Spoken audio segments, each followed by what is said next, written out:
man. It's okay to be a man.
to stand up strong, face the truth about themselves, to understand what went wrong. I know we can find a way. I know we can find a way. I know we can find a way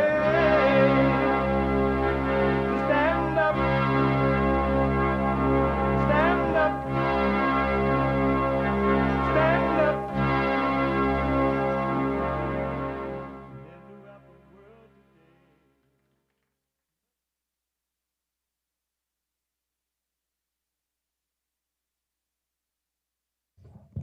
Uniting the races with truth instead of dividing them with lies. We're also rebuilding the family by rebuilding the man. I am Jesse Lee Peterson. Good morning. Welcome to the show. Hi, y'all. It's Tuesday. Again. You can get involved by calling 888-7753-773. 888-77-JESSE. Jesse. Jesse. And my biblical question, a doozy. My biblical question for this week. Are you a memory worshiper? Are you a memory worshiper? Is you a memory worshiper? We have every way that you can watch and support the show listed on JesseLeePeterson.com/show. JesseLeePeterson.com/show. And if you're out and about,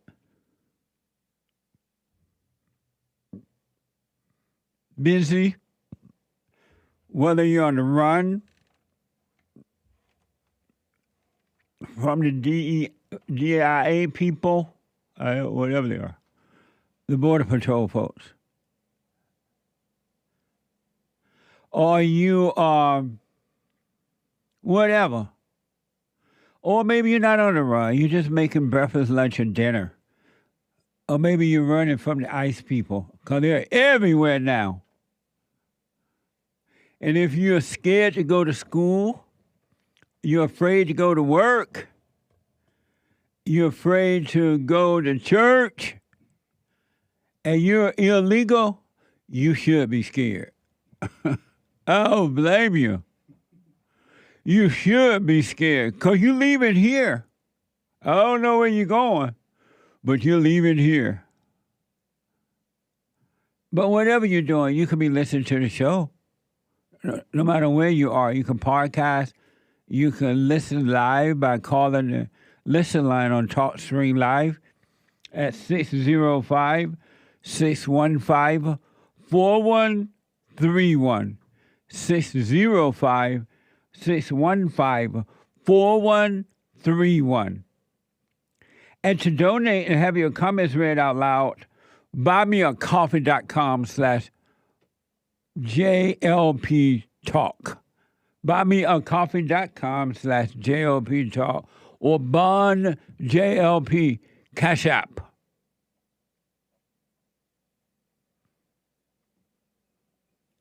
Bond JLP Cash App.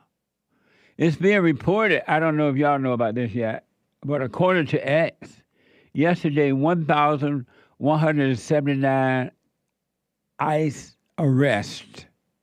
Have you ever heard of such amazing things happening in the country? Finally, somebody made a promise. I promise you. And he is keeping his word so far. Isn't that amazing? And in a record amount of time. He's only been there a week. And it seemed like a year already. God bless the great white hope. And so far, all the people he have chosen to work for him. Anyway, is Tuesday. And every Tuesday. And I know a lot of you really loving Country and Western Tuesday. And you are remembering, as I always do, how great America was at one time. Talk about the good old days. Grandpa, tell me about the good old days, right? Remember when America was really, really amazing? And it was during the time I was living on the plantation.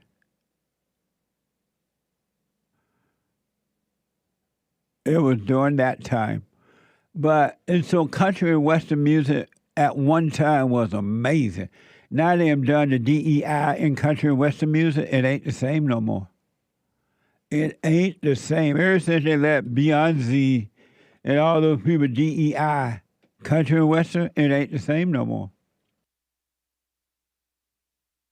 But I still appreciate country and Western music, a portion of it. And it's amazing. And today is Country and Western Tuesday.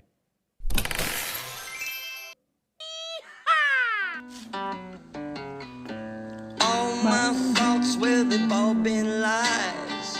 They let me down every single time because the devil's been making homes inside my head.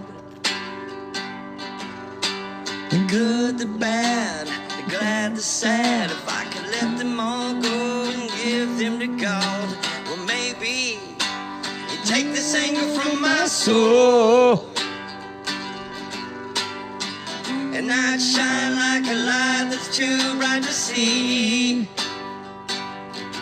And I could lean on God so he could lean on me. Forgiveness, righteous, perfect peace. Amazing. Amazing. Very nice song. It's amazing the Anchor Baby played this song today because I was thinking earlier this morning, I was thinking, well, I hope he played that song. I know you were thinking that. Amazing, Spirit to Spirit. Amazing song. I was on Sunday after the fellowship, one of the kids, a little cute little girl, I can't even think of her name now, I regret it. 8 years old. She came over and she asked me after the meeting, does Satan, she's like, Jesse, does Satan own the world, on the earth? Does he own the earth? And I said, well, I guess some kids in her classroom had said that, and she was like, no, the earth is made by God. So I told her that the earth is made by God, but Satan's children are running the earth, and that's why it's in such a condition that it's in now, the children of evil. And so I reflect on that when, because she understood what I was saying, really. 8 years old, amazing. And so I reflect. Do you know her name, Nick? Oh, from church. Uh-huh. I can say her first name? Yeah, first Layla. name. Yeah, Layla. Hey, Layla. And she was like, so she understood. And she's like, oh, the people are evil. They're the one messing up. It's not. God didn't make it that way, right? I'm like, no. And I was thinking about the way things are on the earth. Misery. Human beings hating one another. Murder, raping, all kind of, everything you can think of that's evil is happening. High food prices, gas prices, everything is just screwed up. And I was thinking that it's all due to human nature.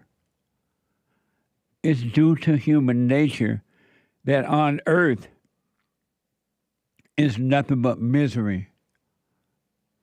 I'm like, as I reflected, I'm like, that's amazing to me.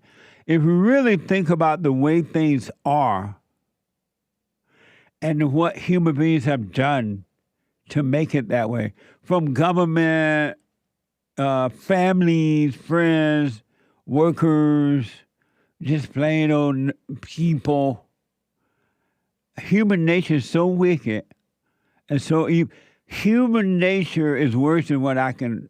You're not going to know what I mean. And you hear my words and you'll get an idea, right? But you won't know what I mean until you can see the evil in you as each individual. That's why God said the heart must change, because the heart is wicked. And no one knows the wickedness of another person's heart.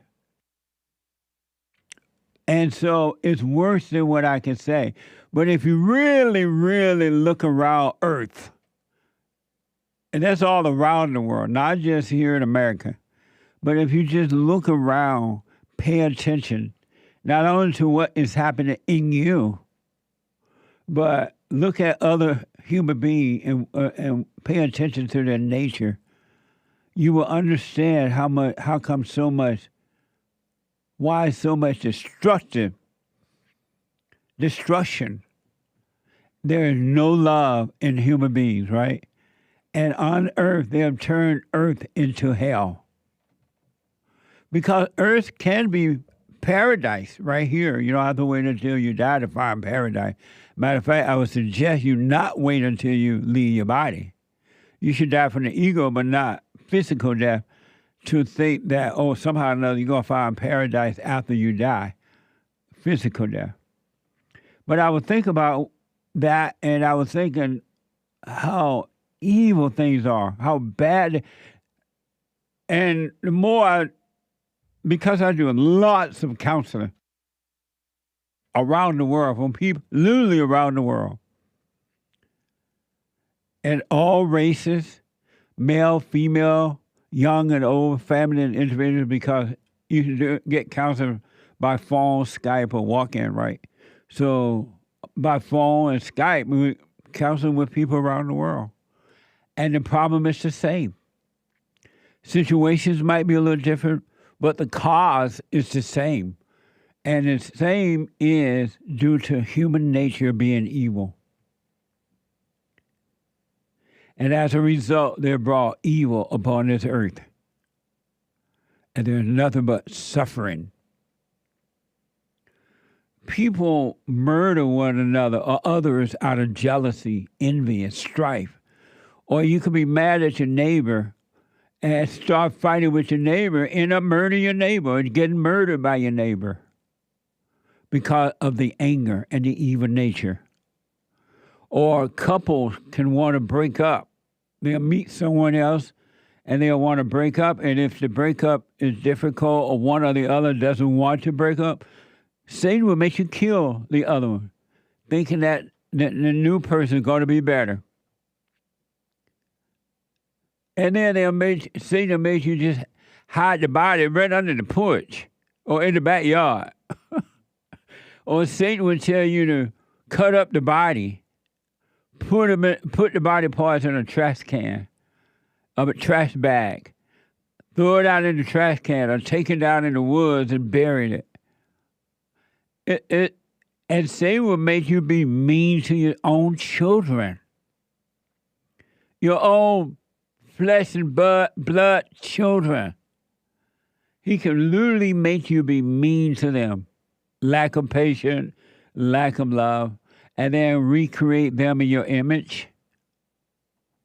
And the kids grow up just like you.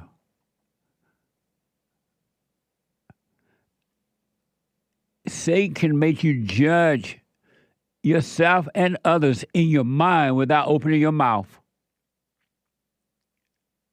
Satan can make you say things about people that's not even true at all. But you'll get a thrill from just saying it, especially if you're gossiping with someone else and they love the fact that you're gossiping. Oh, God, you go crazy.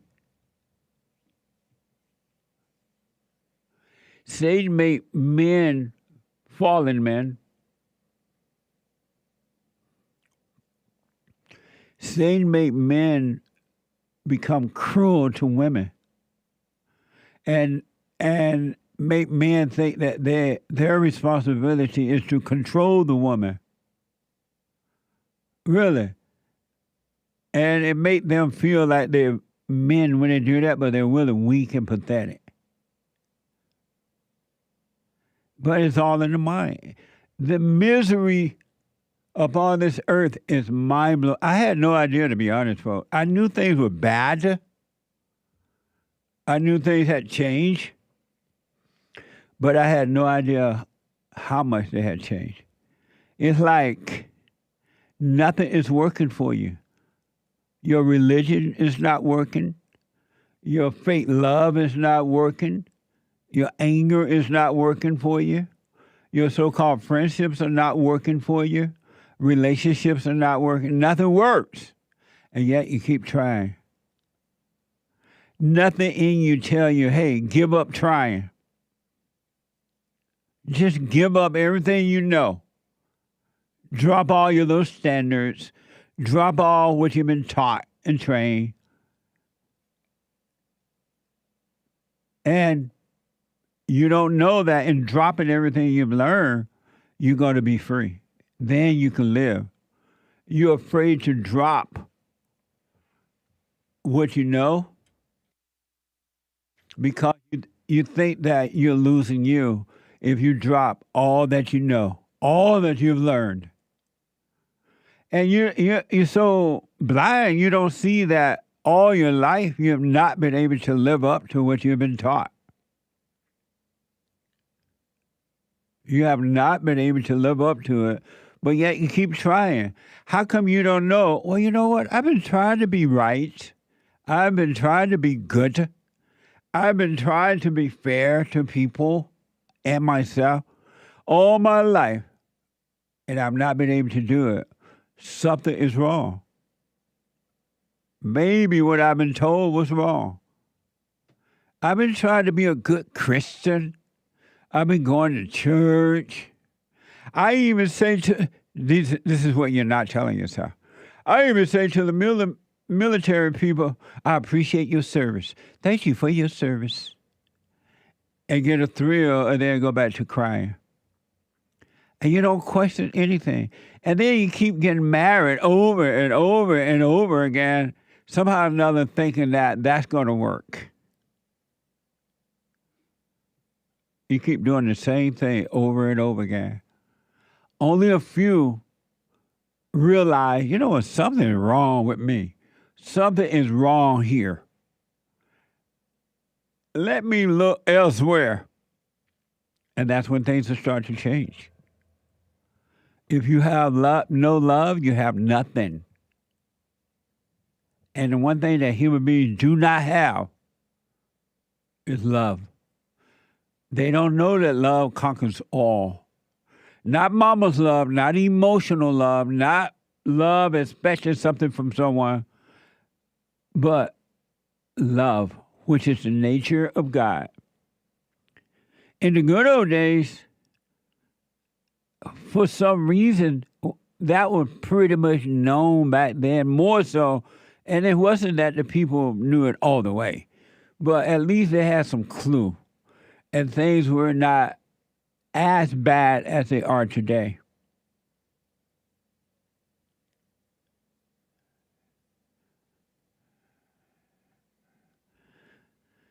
Satan can tell you to slap your own child on Facebook Live, and you'll do it. All for a thrill. That's the only reason you're doing it. Then Satan will lie to you and say, oh, you're doing it because you're trying to discipline. There is a need to discipline your children when they're young, but a right way. I want to give you an example of even back in 1968, the way that people thought, some people. 1968, when I graduated from high school, what the?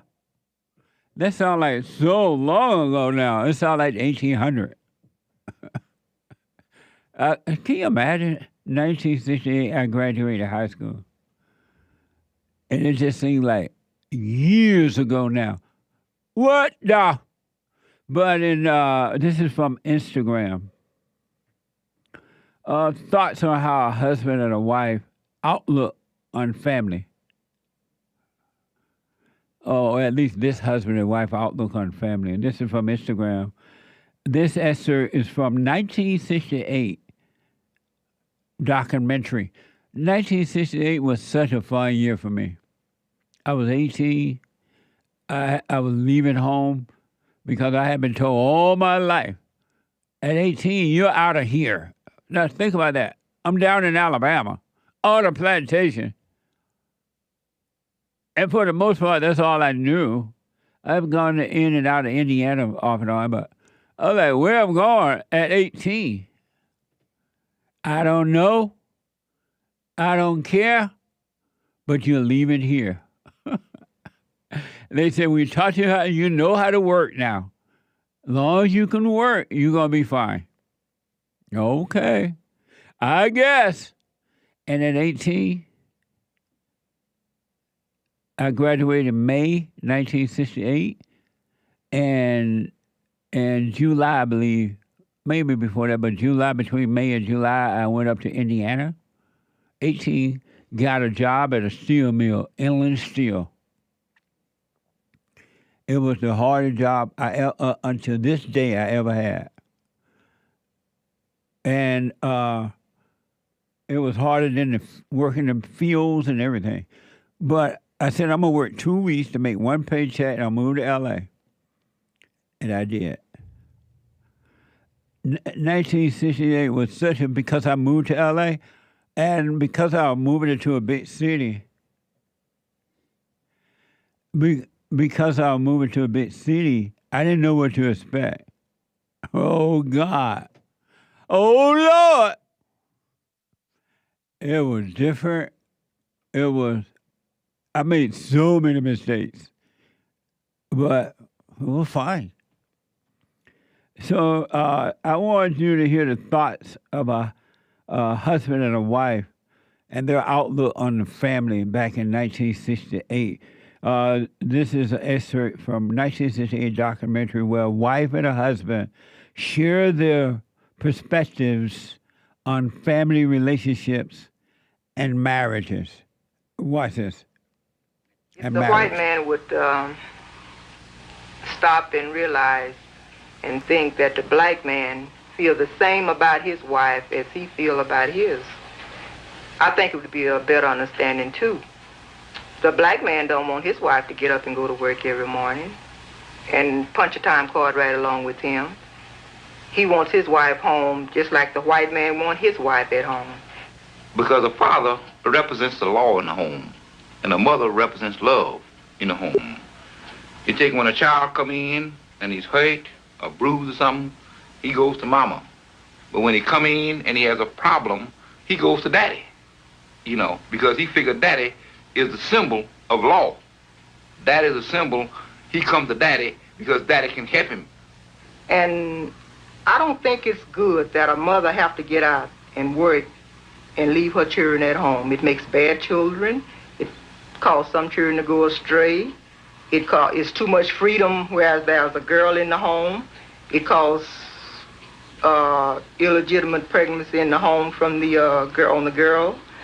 And just any number of things that it causes when a parent have to go out and leave her children at home by themselves. 1968. Can you believe that that's how black people used to think? Remember, I told you, black people haven't always been DEI. They have not always been relying on the government, relying on their so-called black leaders, giving up thinking and doing for themselves. It wasn't always that way. When I moved out here in 1968, I ain't know nothing about I got to rely on the government or I got to do it. I just knew I had to find a job. And I found a job as soon as I got here at a supermarket, better food market, supermarket. Black people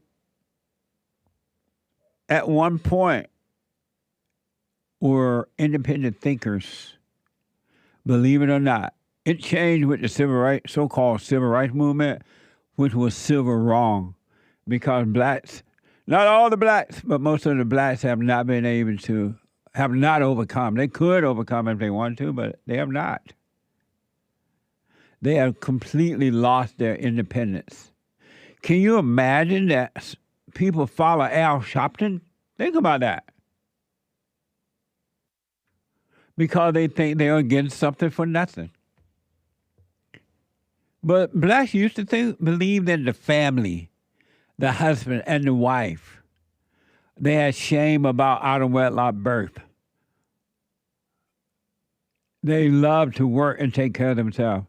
I know it's hard to believe that for generations and generations, because all you have seen since you've been on the earth is blacks begging and whining and robbing and stealing and murdering and raping and doing all kind of crazy stuff.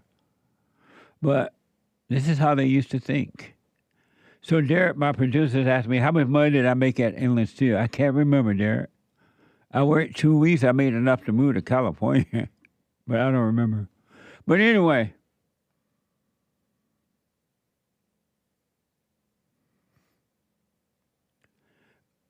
Grandpa tell me about the good old days.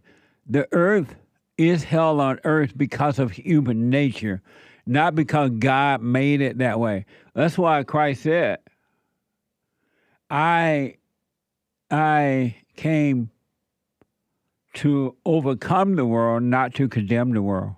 You can overcome the world and be alive and have perfect peace.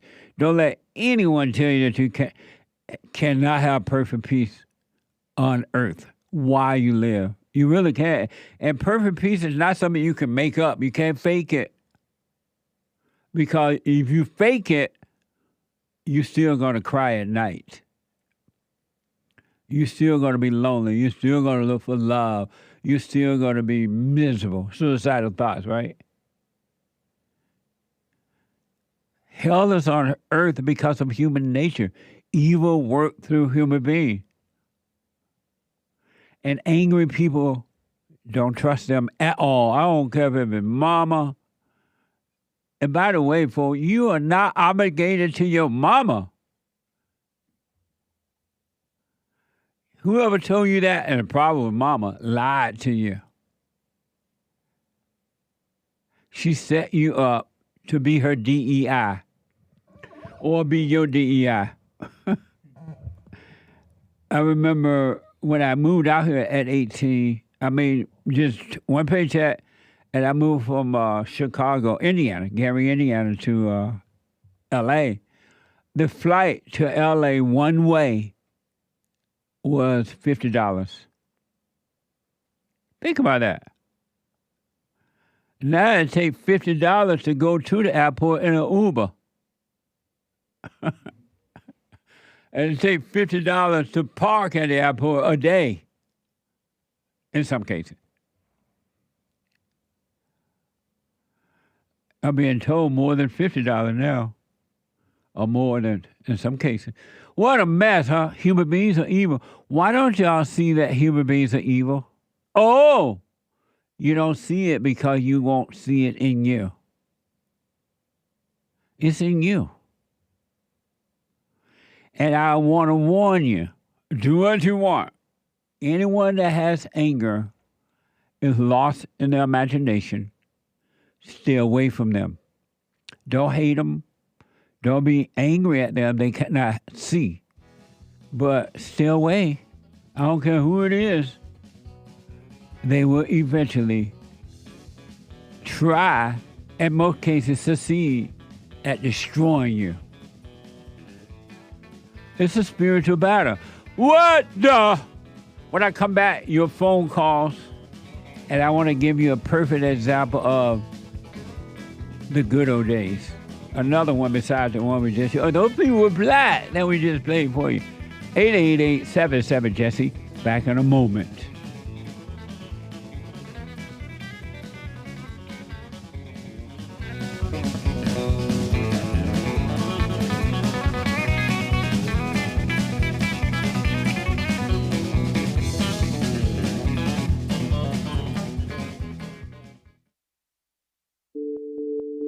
Like my cousin sent me you, and I thank him for that. It was more of a, he thinks the whole BRENDA, like everything's a joke. That just adds a little spice to it. But in the heart of what you're saying, there is real things going on. And people want to overlook that. And I'm telling you, Mr. Peterson, I'm not one of those people. And I thank God that, he showed you to me. And sometimes we just need some Jesse in our lives, I guess.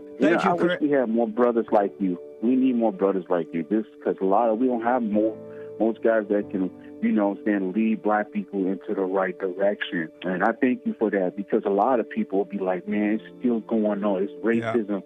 And I try to tell them, like, watch his show. Listen to this brother. He's telling the truth. Take no thought about tomorrow. Yesterday doesn't exist. And you're going to see, man, God is with us and all is well.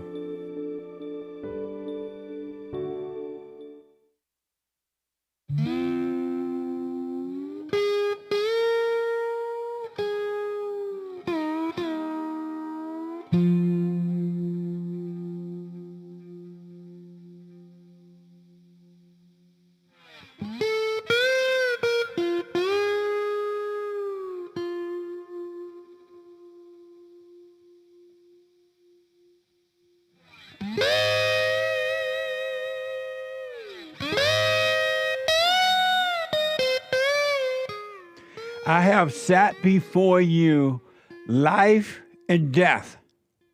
Choose life.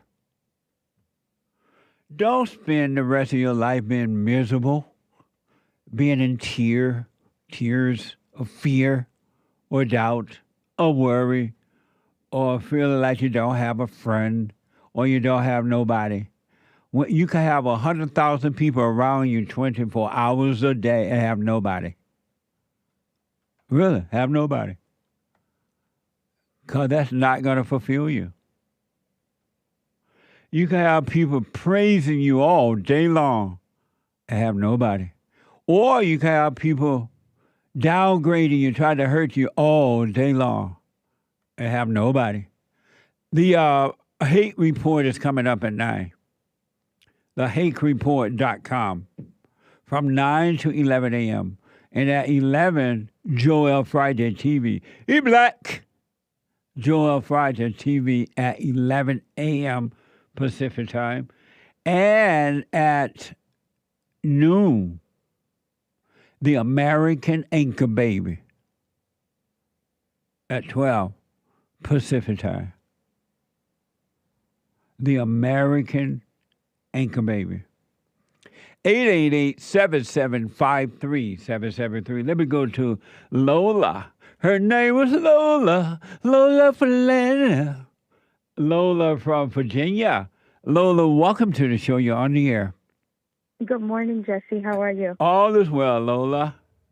That's good. I'm calling honestly just to say thank you. I started listening to you October of 2023, and I honestly did not know what you were teaching, what it was preparing me for. I used to be really emotional about everything, and my dad passed 2 hours ago, and I feel nothing, and I feel peace. The world has caved in, and I feel nothing. I see what you're saying. When you say he died, expired 2 hours ago, mean like 2 hours ago today? Yeah, today. He's still in his deathbed. Really? And I'm looking at him, and I feel nothing.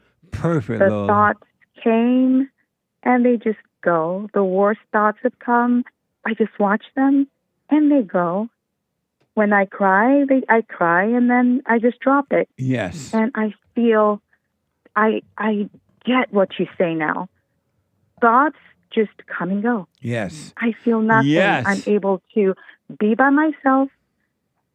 I'm fine. I'm back at work.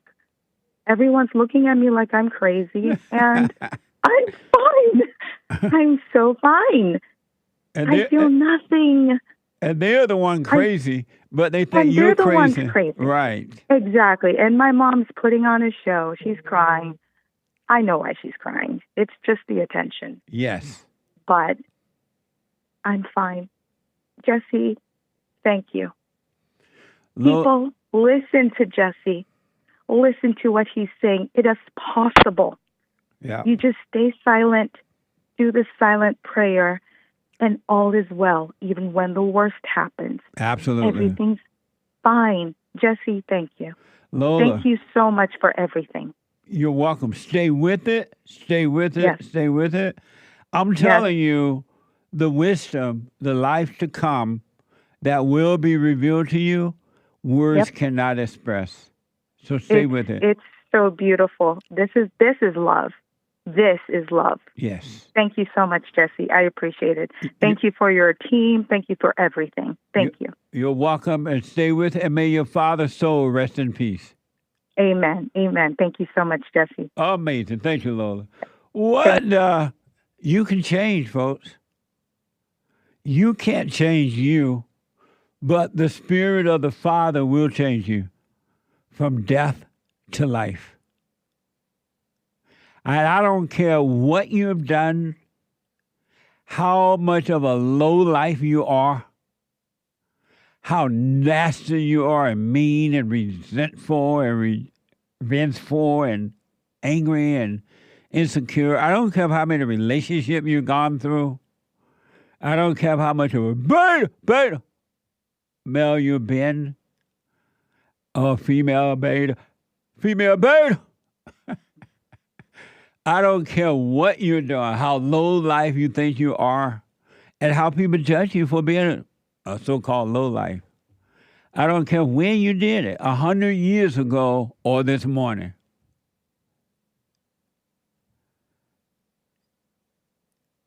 All of that can be wiped away from you, and you can have a brand new life. You're not stuck. You're only stuck if you believe the lie that you're stuck. You do not have to live in your misery. I don't care when it happened. And the reason I tell you this, because in counseling, I had no idea what evil, the things that evil do to people and make them think and make them believe lies. And they carry out the lies because they think that it's them. There's nothing that has happened to you or through you that you cannot overcome and have a brand new life. And forget about what the world thinks. The world is evil. I just told you, people of the world are evil. People judge, not God. God does not judge, will not judge, ain't gonna judge you. All your sins have been wiped away. People judge, not God. And you think just because people judging you, that God is judging you. It's a lie. God does not judge. He loves you. He wiped all your sins away. He made you free. He conquered death for you. Isn't that something? And you think that he judged you because other people judge you. Evil people judge. I was thinking about Pete Hegseth. Is that his name, Nick? Yes. Hegseth. Hegseth. When he was going through his confirmation hearing, you had the evil, nasty Democrats up there attacking him about his personal life, not about his ability to do the job. And I'm like, look at these demons judging what Pete have gone through. Like they're all clean and holy. If they were clean and holy, they wouldn't even ask him about his personal life.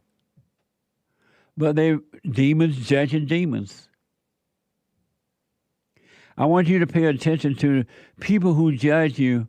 Look at their lives, and you'll think, what in the world?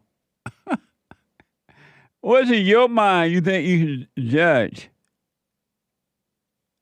Let me go to Brenda out of Maine. Brenda, welcome to the show. You're on the air. Jesse. Hey, Brenda. I can't tell you how much I've changed, but I want to give you an example, and then I have a question at the end. All right. I spent 2 days with my boyfriend for the last 3.5 years. We fought every time we were together. If we were together for 1 hour, we fight. If we were together for 2 days, it was murder. Brenda, speak right into your phone. Are you on a speaker or something? No, I'm all set. How about now? Okay, yeah, go ahead. Okay. So I spent 2 days with him, and I talked to you about 2 weeks ago, and the change that has been coming from within me by the grace of God has been so incredible that I spent 2 days with him, and we did not fight one bit. And he said, I can't believe how much you've changed. And I didn't think like, oh, this is great. I just thought, okay, yeah, Yes. okay. I just knew it. It was just, this is the way it was. It is what it is. So I was at his house and I was watching a Stephen King movie, and I'm not into Stephen King, but I live in Maine. Stephen King lives about 40 minutes from me, and he films his movies in Maine a lot. So one of his movies he filmed was called The Storm of the Century, and I said, I think I might watch this because I'm very familiar with where he filmed. So I'm not going to tell you the whole story. If you have not seen The Storm of the Century, you have to see it because it is so spiritual, and I have to give him credit because I didn't think he was like that. At the end of the movie, there was a guy in the movie that was the devil. He tormented the town. There was a storm. We have horrible blizzards up here. That's why they call it the Storm of the Century. There was a horrible blizzard, and he scared these people. He did horrible things to these people. But at the end of the movie, he goes, I will leave you alone if you give me what you want. What he wanted was one of the kids because he said, I'm getting old, and I need to have another one take my place, and I want one of your kids. He said, if you don't give me one of your kids, I'm going to kill all of you and the kids. I'm going to make you walk all into the ocean, whatever. They all believed him, but there was one guy in there that said, don't believe him. He's a liar. And they go, but look what he's done. Don't believe him. And the guy goes up to his wife, the only one in the whole... This was Make like a long story, Brenda, long story short. The guy that believed he was wrong said to his wife, he's lying. The moral of the story is that when he said that, I said, he's right. You can't believe anything that Satan is saying. Can't believe it. Right. Yeah. And I got it. And now I look at Satan as, whenever there's just a little child bugging me. Has no power. Has nothing. It's just incredible what I believe now. But my question is that if I had the choice to change and believe what you're teaching, when someone starts to fight with me and the person gets angry or something, how can I not get angry at them when they have the choice to change too? How can I forgive them? How can I look at them and say, well, they can't help it. I helped it. That's my question. Well, if you can see, you will realize and you will understand, because that's what we need, understanding. Understanding will allow you to know that this person is not them. Something else is driving them, but they don't know that. They cannot see that it's not them. They believe it's them. They believe that anger is from them, that they create anger. So they just can't see it. If you understand that, and your heart has changed from anger to love, it will be impossible to get angry at them. Okay. Just understand they cannot see, and you see because you want to see, and the truth will only help those who welcome it. You have to welcome the truth into your life. Otherwise, it's not going to bother you. It's going to stay away from you. And so you want the truth. That's why you can see. This person may not be ready for the truth, and they cannot see. So I have to forgive him and say, that's okay. Yeah, just don't be angry at him because he can't see, but that doesn't mean you got to stay with him or anything. You don't have to put up with his hell. Right, but I made that choice to change, so why wouldn't I get mad at them? They're not making that change.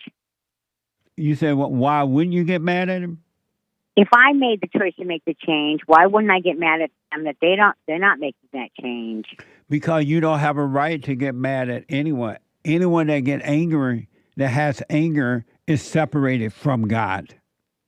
Anger will keep you away from God. You would never know God at all if you decide to stay angry. Anger is of your father, the devil. I know that. I know that. So I don't know if that's... you maybe you wanted to change. Doesn't mean that they wanted it. And they have a right not to want it. If they don't want to change, leave them in their hell. But don't hate them in their hell. Okay. So just walk away. Yes. Don't be near. Don't associate with people like that if that's your choice. Absolutely. Okay.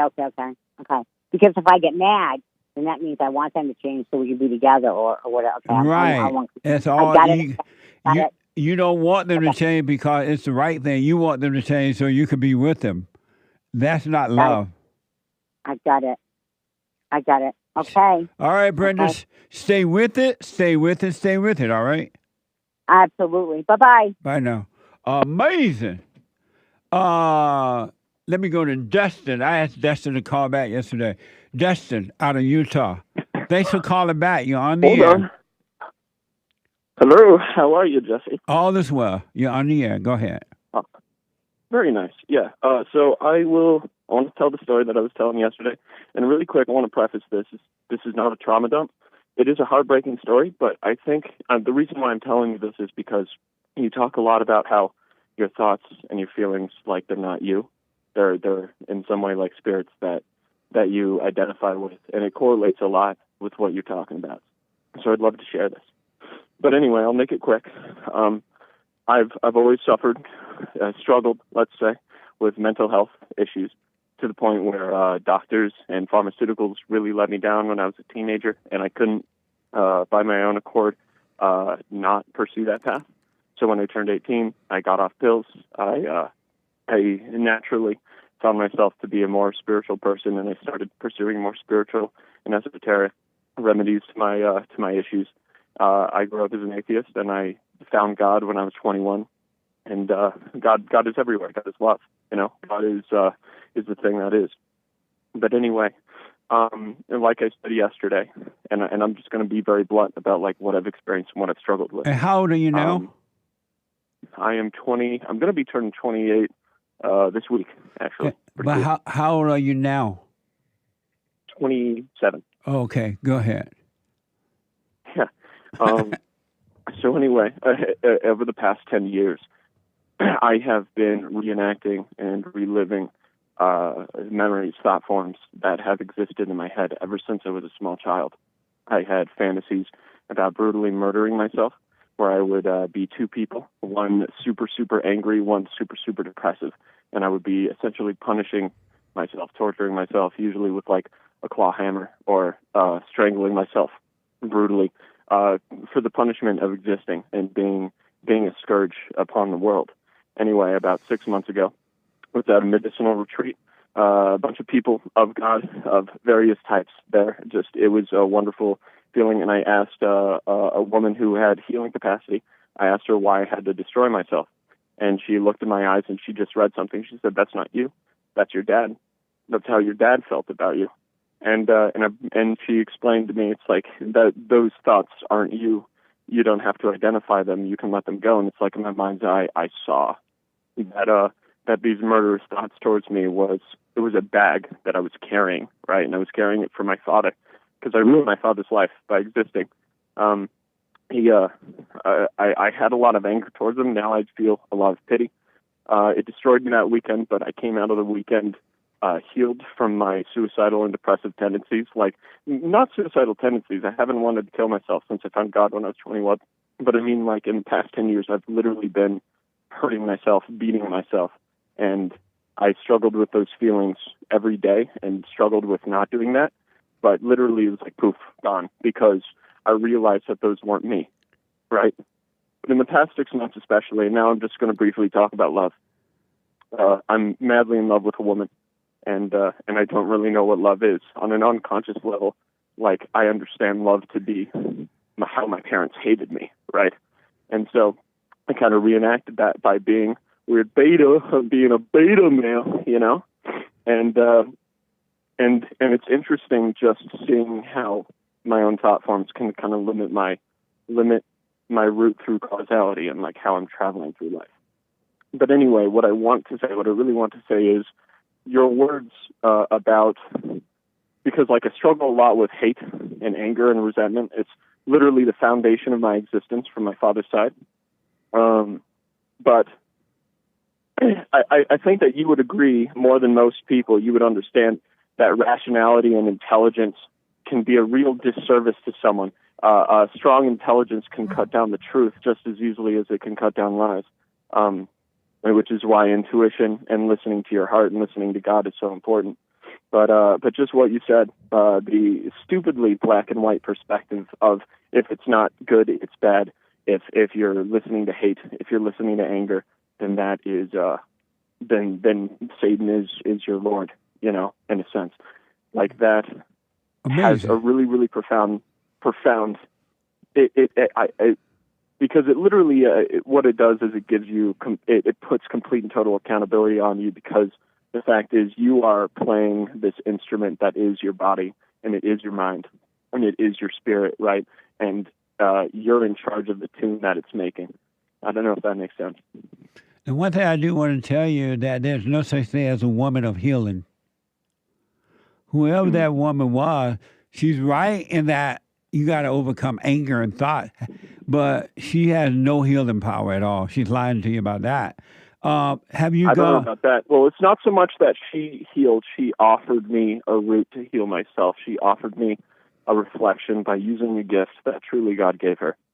She has no gift from God. And it's a blessing that those people exist. No, she has no gift from God. But let me tell you, that's a whole new story, another story. But let me ask, have you gone and forgiven your mother? Yeah. Well, I mean, like, especially in the past several months, like, I can understand that my mom is just, and it's your words that have really helped. Like, my mom is just as locked up, like, as we are. Like, literally your words, when I look at her, like, repeat in my head, which is, like, she can't help herself in the same way you couldn't help yourself. So have you gone and forgiven? Have you gone and forgiven your mother? Yeah. You told her? My mom she's done so much. Yeah. I haven't. I should. So, I really need to, actually. Dustin, have you gone and apologized to your mother for resenting her for what she's done to you? Oh, wait. No, I was talking about my father. Sorry if you misheard me. Dustin, have you gone and forgiven your mother? My father passed away. Have you gone and forgiven your mother? Dustin. I have not forgiven my mother. And why not? Well, I've talked to her about it, and I've talked to her about how my dad feels. Why have you gone and why haven't you forgiven your mother for screwing you up? Well, how did my mom screw me up? By turning you away from your father. Because you see your father the way your mother sees him. It's not you seeing him that way. Your mother played victim. She pretended your father was the bully and she was the victim. And you believed her, and now you see your father the way she sees him. Have you forgiven her? Oh, no. I have to say that's actually completely and totally not the case. Have you forgiven your mother? She's gone out of the... Yeah, but I will say that's not an accurate representation. Have you forgiven your mother for turning you away from your father, Dustin? She's tried to turn me towards my dad. No, she didn't. And then my dad cheated on her. He cheated on her because he didn't know how to deal with the hell in her. Have you forgiven your mother for what she's done to you? May I ask where this is coming from with my mother? What you heard about? Hold on, Dustin. Hold on, buddy. Hold on. I got to take a break. Hold on, Dustin. I got to take a quick break. 2 more hours to go. Hate news, not the fake news. Bye. Back in a moment. Bye. You absolutely changed my life for the positive, and I just want to thank you. I was 29-year-old beta, living at home with my mom, and just was living in fear and in doubt, and I couldn't hold down a job, and then I found you, and I started listening, and I started just being more at peace, and I forgave my mom, and I forgave my father, and it's like right after that, everything just changed in my life, and I was able to get a good job, and I moved out, and I live on my own now, and everything has just changed, and I just want to say thank you, and I appreciate you for spreading that message. It really is a positive message. Amazing. That's good, man. I want people to know God loves us in ways that there are no words to express, because you have nothing to compare it to, right? Stay with the silent prayer. You haven't seen anything yet. It gets better.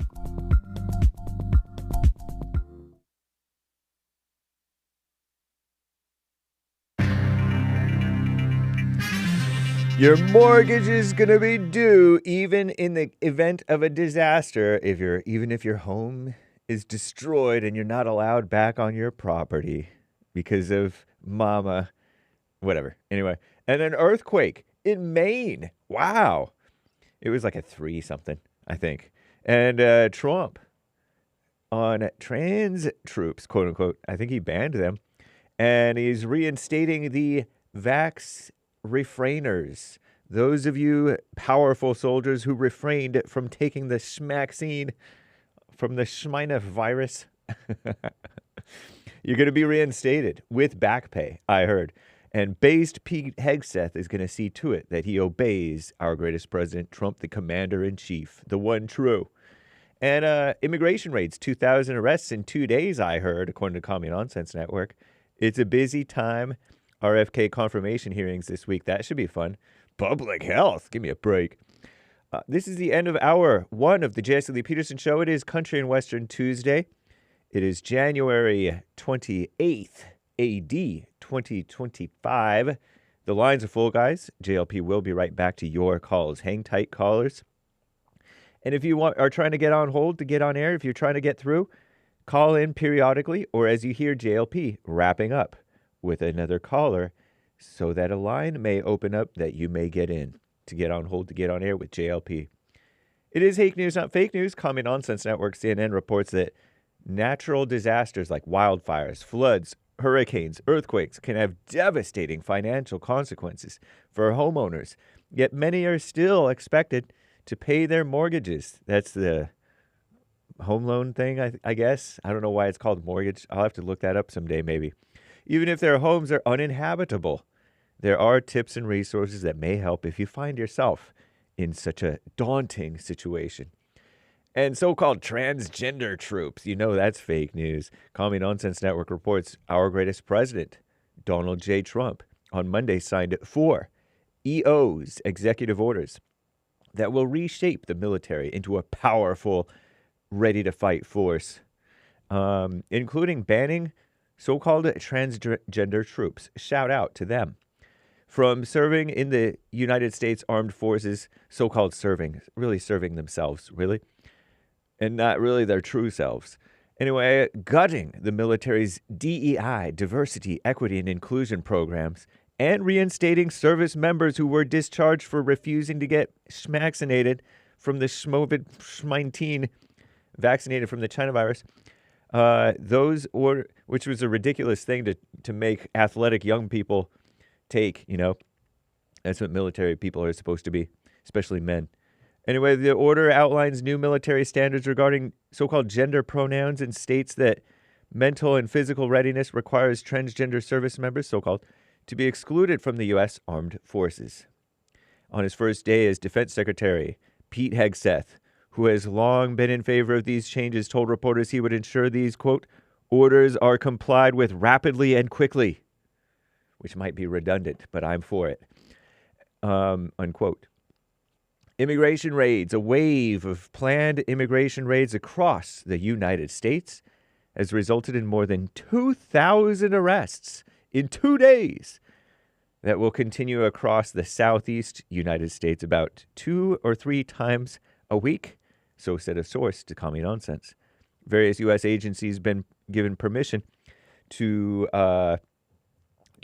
apprehend so-called immigrants under Customs and Border Protection's Immigration Authority. At least 2 agencies assisting the U.S. immigration officials with raids have told personnel to ensure their clothing clearly depicts their respective agency in case they are filmed by members of the media. It's common safety practice for agents conducting arrests to wear insignias identifying themselves as law enforcement. Even agents on the perimeter of operations conducted across the nation have been specifically instructed by their leadership to wear raid jackets and be camera ready. So said sources. It's going to be a big propaganda war on many sides. They're going to be like, oh, Nazis. And then we're going to be like, oh, base, we're getting rid of the worst. Sending them where they belong. It's for their own good. I'm James Hake. Now back to the JLP Peterson Show, Hour 2.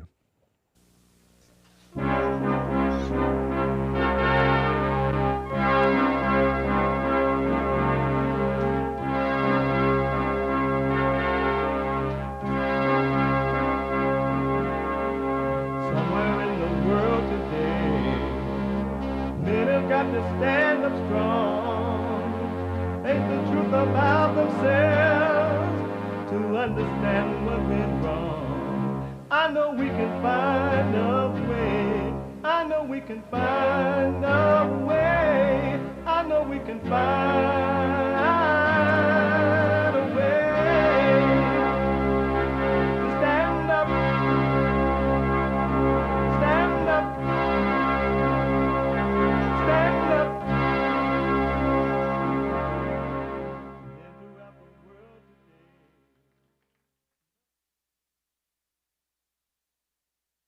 Uniting the races with truth instead of dividing them with lies. We're also rebuilding the family by rebuilding the man. I am Jesse Lee Peterson. Welcome to the second hour of the show already. That's amazing.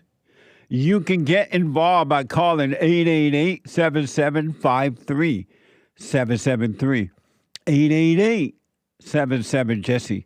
And my biblical question is a doozy. Are you a memory worshiper? Are you a memory worshiper? Is you? Are you? Is you?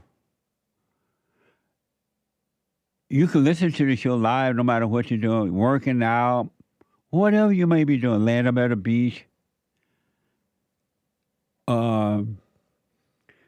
getting beat by your wife right now this morning.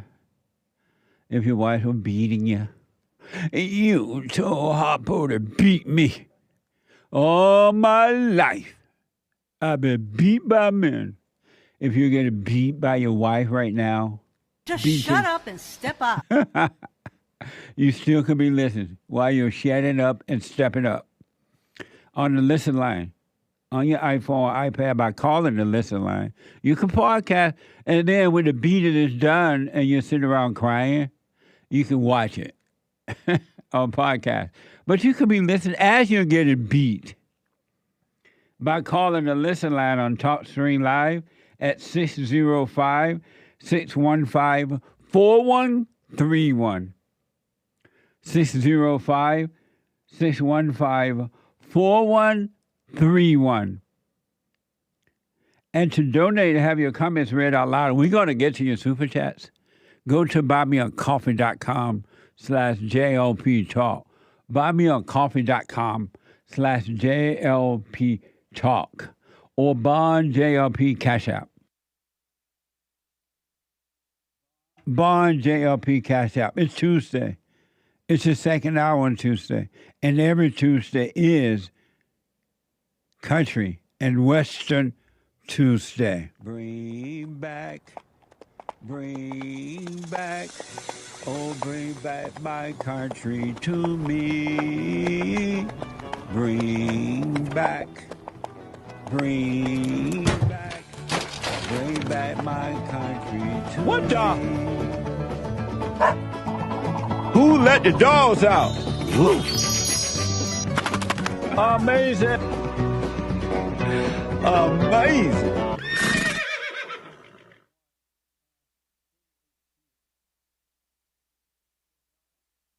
I'm going to get to the phone. Dustin hung up, I guess, or his phone dropped. Dustin, call back. I don't know what happened, but call me back. I want to quickly show you how things were, for the most part, in 1968. When boys were boys and men were men, and it had nothing to do with color. It was the way it was. It's just the way it is.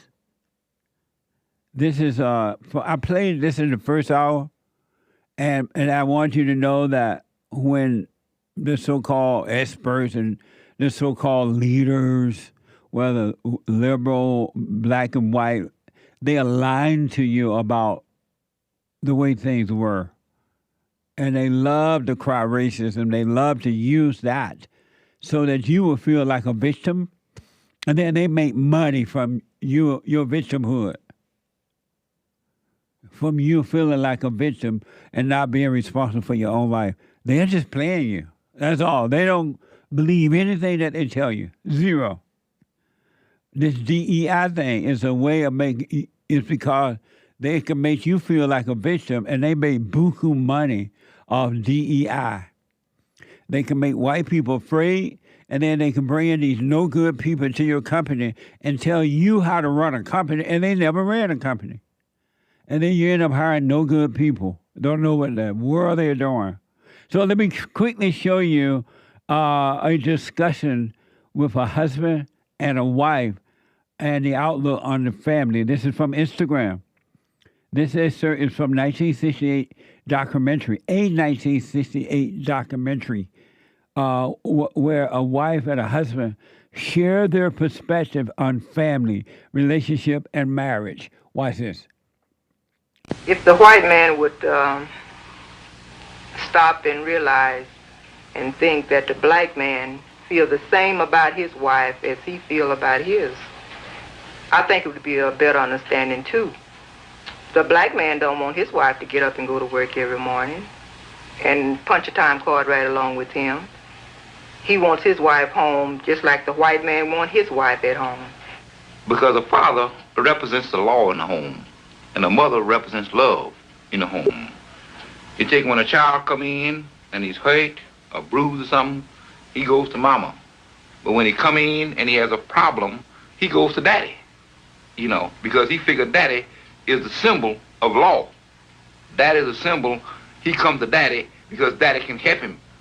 And I don't think it's good that a mother have to get out and work and leave her children at home. It makes bad children. It causes some children to go astray. It's too much freedom, whereas there's a girl in the home. It causes illegitimate pregnancy in the home from the girl on the girl. And just any number of things that it causes when a parent have to go out and leave her children at home by themselves. Black women don't even think that way anymore. They're so screwed up in the head. They think they're queens.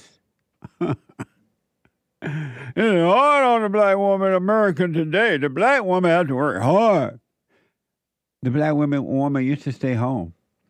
My mother and my stepfather, they had 8 other children other than me, but 8 others. My mother never worked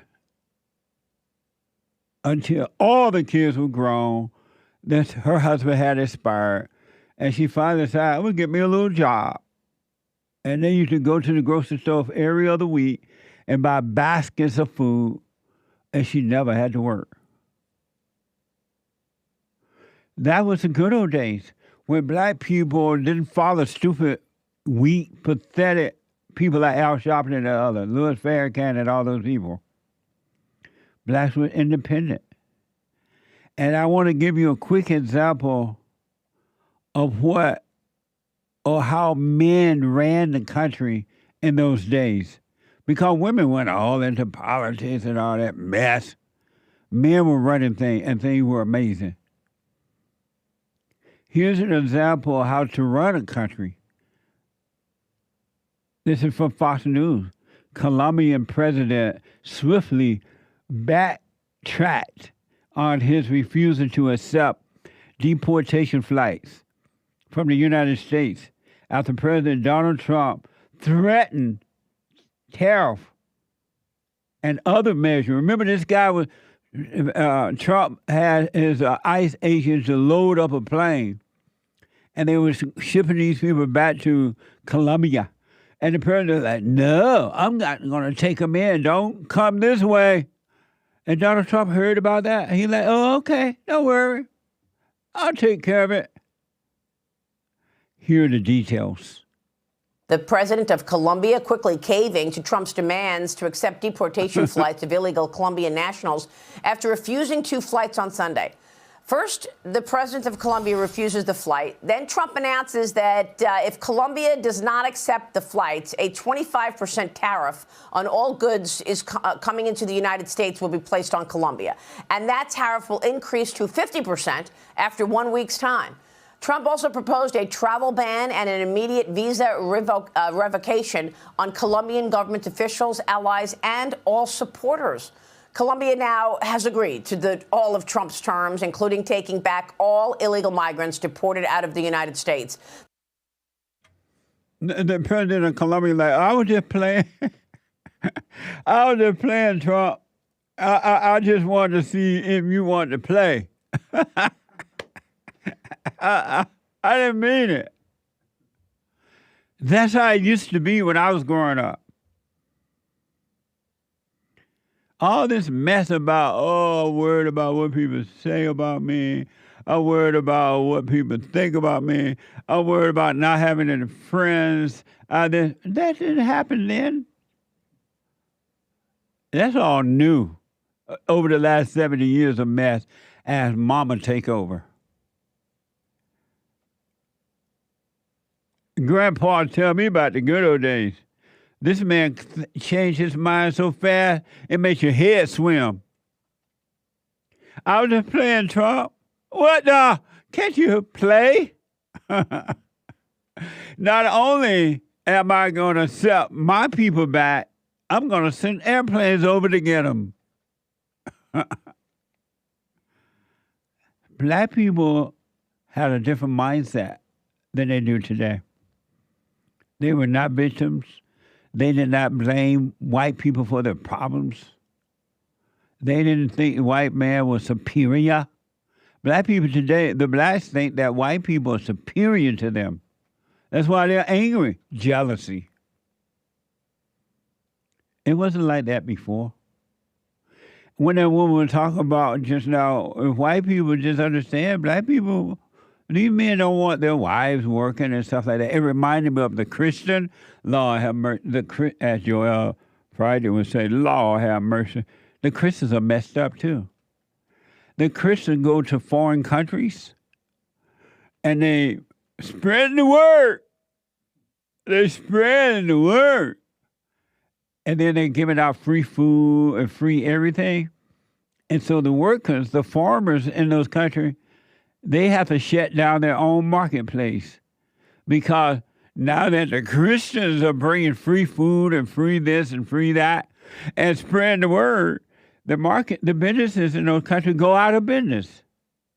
And they be wishing that the Christians would stay away. But no, the Christians are spreading the word while destroying people's lives. That's what the liberal whites are doing to the blacks. They're destroying lives. They don't care about you. And I can't blame them because you're responsible for you. But human nature is evil. Grandpa, tell me about the good old days. I also saw a report where Trump is getting rid of all the drag queens out of the military. Transgenders and all. You gotta go. You ain't gonna wear no dress up in here. And then I ain't paying for no surgery. What's up? Over $100,000 for surgery to cut off your body part. You want to cut off your body part? Go ahead. Nobody care, but I ain't paying for it. Trump said, you out of this military. How you going to lift a gun and you sore from a body part remover? Oh, I can't move. Grandpa, tell me about the good old days. The great white hope is back. Daddy is home. Like that black guy was saying, when daddy get home, the kids are going to have to straighten up.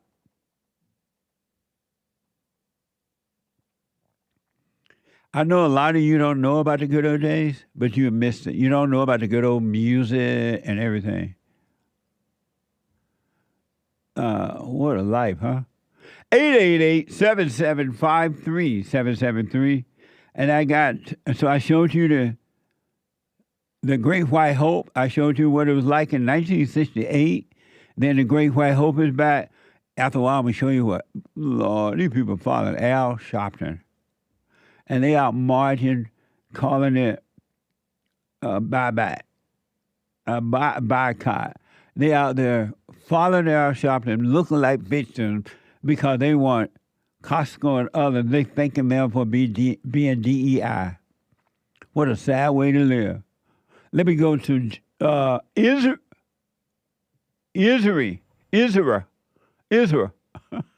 and talk to Jeremy. Jeremy, welcome to the show. You're on the air. Hey, Jesse, how are you, man? All is well. Shout out to Israel. Yeah, love it here, man. I moved here in 2009. I'm American, but Obama and Big Mama won, and I said, "Oh, I'm out." Are you Jewish? I am, sir. I love the Jews. Me too. I love you, and I love you, Jesse. I love you, man. Thank you, man. Spreading the truth, man. Amazing. Thank you. I appreciate it. I voted for the Great Orange Hope 3 times. I know you call him the White Hope. I call him the Orange Hope because they like making fun of him for being Orange Man. So I just push it in their faces. Right on. But I voted for 3 times that man, and I'm so glad he's back and what everything he's doing for the world, America, Israel, and the world is amazing. Amazing. Amazing. I want to ask. I see the dream team as Trump, Netanyahu, and Putin, the dream team. Yep. How do you see Netanyahu? Listen, my deal with Netanyahu, I don't love him. I don't hate him. He's a politician. He's doing I think right now he's doing what needs to be done. I don't like the fact that he's been in office for so long. But overall he's doing the right thing, and I don't see anybody here that's any better. So I can tell you can find a decent replacement. Don't tell me to get rid of him. Right on. That's the way I feel. I was talking to someone I know that moved from LA back to Israel as well, and then they came here back to visit recently, just the other day, and I was asking him about Netanyahu, and he said that Netanyahu is like Donald Trump in America, and that a lot of the liberals, whatever you call the liberal Jews over there, they don't like Netanyahu because he is like a Trump over there. They don't know how to deal with him, and that's why they want to lock him up. They're trying to do all they can to destroy him because he's so strong. Well, that's almost true. I'll tell you what the only problem with that is that he's not as good as Trump. No one is as good as Trump, but he's pretty damn good. And I remember this happening for a long time, and watching these super leftists. And by the way, it's a minority. The super leftists are protesting against Trump for years, right? And they continue to do it, and usually don't even know what the hell they're protesting against. Because I asked them, I'm like, what are you protesting against? Oh, he's friends with Trump. Oh, he hates the gays. They're like, Trump don't hate the gays. Netanyahu doesn't hate the gays. Right. He may not agree with everything they do, but he doesn't hate them. Right. So I don't know. And how are you saying that he hates? What does he do that hates that shows you that he hates him? Oh, we don't know. We saw it on the news. Well, that's just a word that people use when they want to control conservative men who are strong. They call you hate. They call you racist. They call you. What do they call you when you stand up? You're the president for the women, even if they don't like it. They call you, what do they call men who tell the truth? Misogynist. Misogynist. They put names on you, and the reason they call you names because they want to control you. But if you don't care what people call you, you don't even think about it, you cannot be controlled. And I think Netanyahu appeared to be that type of a man. I think something you've said is that like there isn't really hate, there's evil. Yeah. Good and evil. Yeah. And I totally see that, man. And especially now, being Jewish in this world, there's so much evil that's trying to come and get us. Yes. And I'm really glad that Trump is president, and he's going to keep people out of the country that have those visas, and they go to the colleges, and they push evil, evil hatred for no reason. Right. And, that's the only thing. Well, they're doing it because they represent evil. They are children of the lie. They are children of evil. So that's why they're doing it. Right. Right, and that's the main thing that really scares me about the world, is that evil is taken over, and people are too stupid to realize that they're being poisoned by evil. Yes, absolutely. One last quick. What do we do about that? Let them suffer. Leave them in hell and let them suffer. Really, that's all you can and should do. You can't do anything about anyone, including your own children, when they become adult, if they don't want to come out of hell. You have to leave them in hell. Everybody that want to stay in hell, they have a right to stay in hell, meaning they have a right to be lonely. They have a right to be miserable. They have a right to be jealous and strife and envious and just evil. And God will leave them in their hell until they invite the truth in, and unless they invite it in. So we have to do the same thing. Leave them, even your old mama. Leave mama and your dad in hell if they don't want out. But God's going to protect us. At the end of the day, God will protect the righteous. Absolutely, 100%. So I got to ask one other quick question. They made a deal over in Israel, according to all the reports. They made a deal with Hamas to give up some of their people, the Allahu Abba people, and Hamas apparently made a deal to give up some of Israel people. But all they're giving Israel are 1 or 2 women, females, and Israel is giving up men to go back over there and go right back into a battle against them. How come Israel think that's a deal? Well, if you ask me, it ain't much of a deal. That, It's not. It's like, so I think we're sending women to us, at least in the beginning, the first round we did.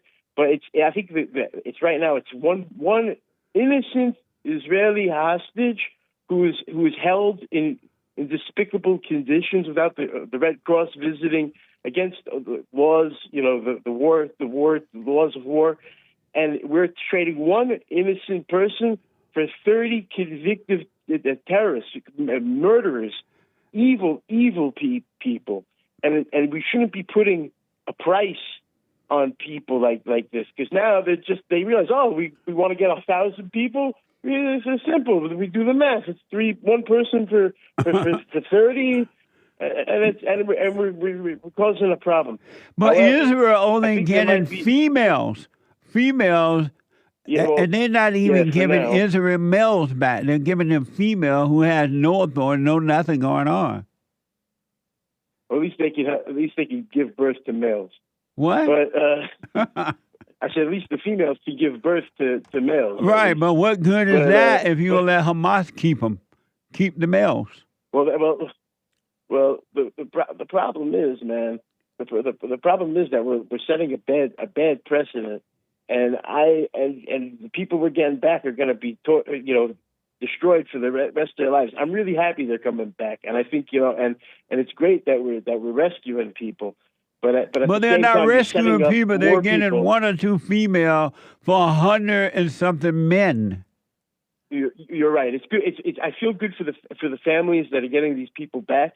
But the problem is you're signing death warrants for people in the future.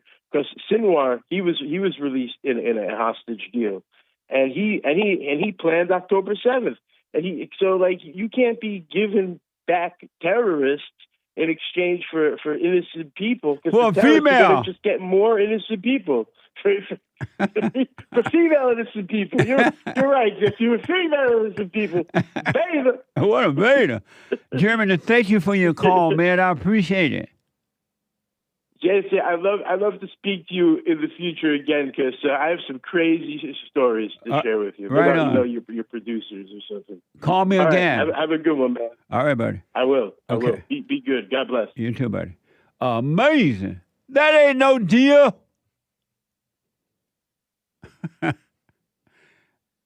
Where in Netanyahu when you need him?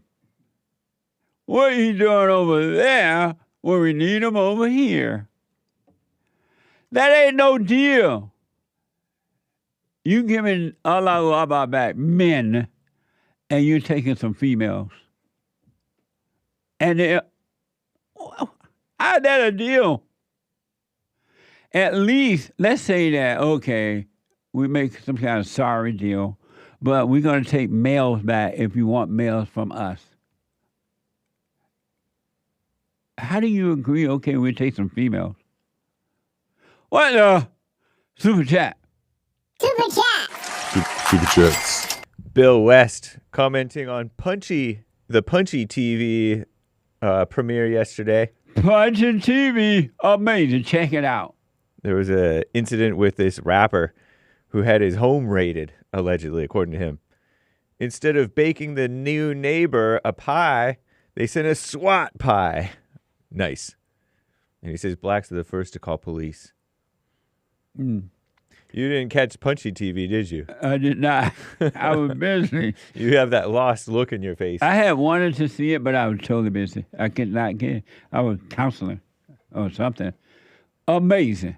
Thank you. LeBron Boulevard says, may God bless the Reverend Jesse Lee Peterson with many years of good health and continued success in spreading his message. All in the name. I accept that in Jesus' name. Thank you. LeBron Boulevard on the X Punchy live stream says, I'm sure these are nice guys, but I'm not learning anything. It's not even entertaining. Well, thanks for the feedback, LeBron Boulevard. Who are they responding to? Punchy TV guys. Oh, the guys yesterday? Whatever, man. Thank you. Amazing. Dion says, Jesse, are you planning to make punchy biscuits to go with our coffee? Don't put it in ideas in my mind. Punchy coffee.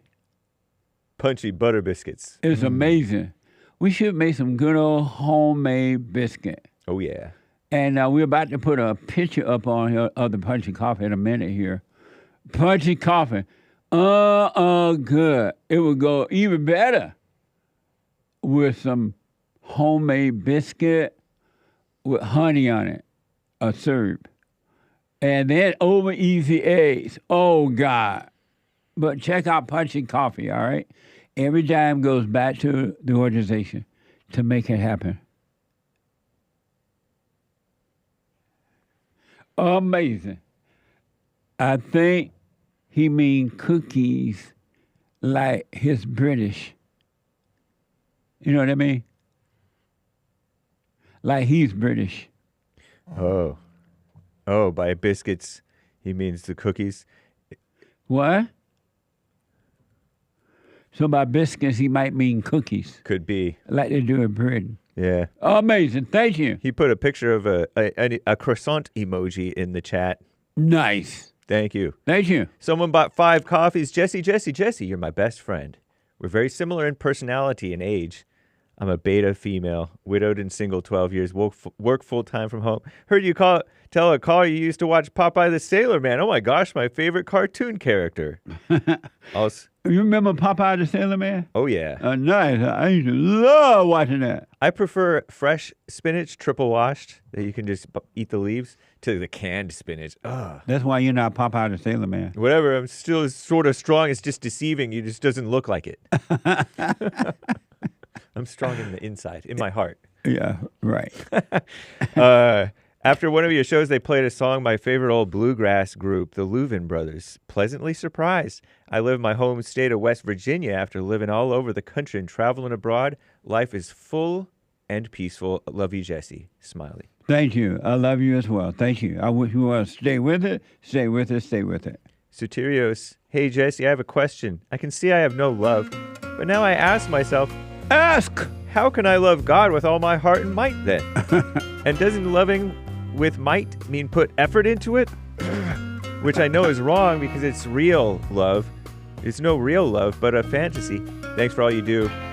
Or because you're black, thanks for all you is doing. That's right. Do the silent prayer, stay with it, and do nothing. But watch the thoughts and emotions. You'll be fine. It'll work itself out. Thank you. Let me take a quick break. Thank you all. I got to take a quick break. Back in a moment. Amazing.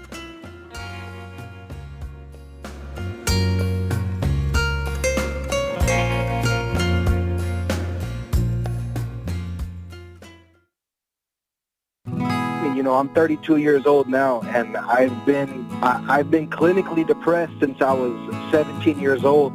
And ever since I started listening to you a couple of months ago, bro, I don't even need to hear the word depression. I don't even care about that because that's not anything that I identify with anymore. Nice. I'm 100% cured. I'm 100% better because I've been listening to the Jesse Lee Peterson show, and I can't even begin to tell you how much I appreciate you. And I just can't even, begin to tell you how much I really appreciate the things that you're doing for young men. Young men need to hear this, and young men need to know this message that you're delivering because it's important. It's vital to their lives, Jesse. I just wanted to let you know that, man. That's amazing. I mean, you made my day, man. When I hear one soul has returned to the Father, it's like 1,000. It's better than silver and gold. So God bless you, man.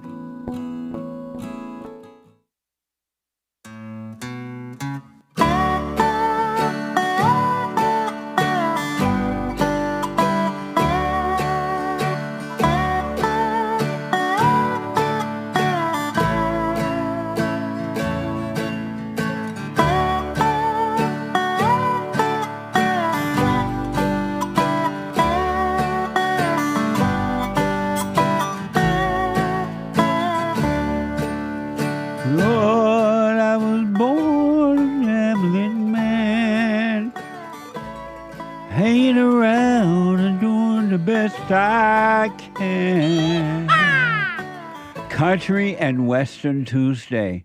Don't forget to like, follow, subscribe, comment, and all of those things, all right? We're on Rumble, rumble.com/Jesse Lee Peterson. Cozy, where Christ is King, on cozy.tv/JLP Talk. JLP Talk on X and Jesse Lee Peterson on Instagram. All over the place. So make sure you like, comment, and subscribe and all that. Thank you in advance. And I want you to check out, someone mentioned Punchy TV. We played a brand new episode of Punchy on yesterday. Check this out. I don't know if you guys are familiar with J. Cole. I've heard of him. The He's rapper. a rapper, right? He moved back to this white neighborhood, this beautiful area. He said he had big speakers. He got this crazy looking hair, smoked cigars, filled with weed, laughing hard.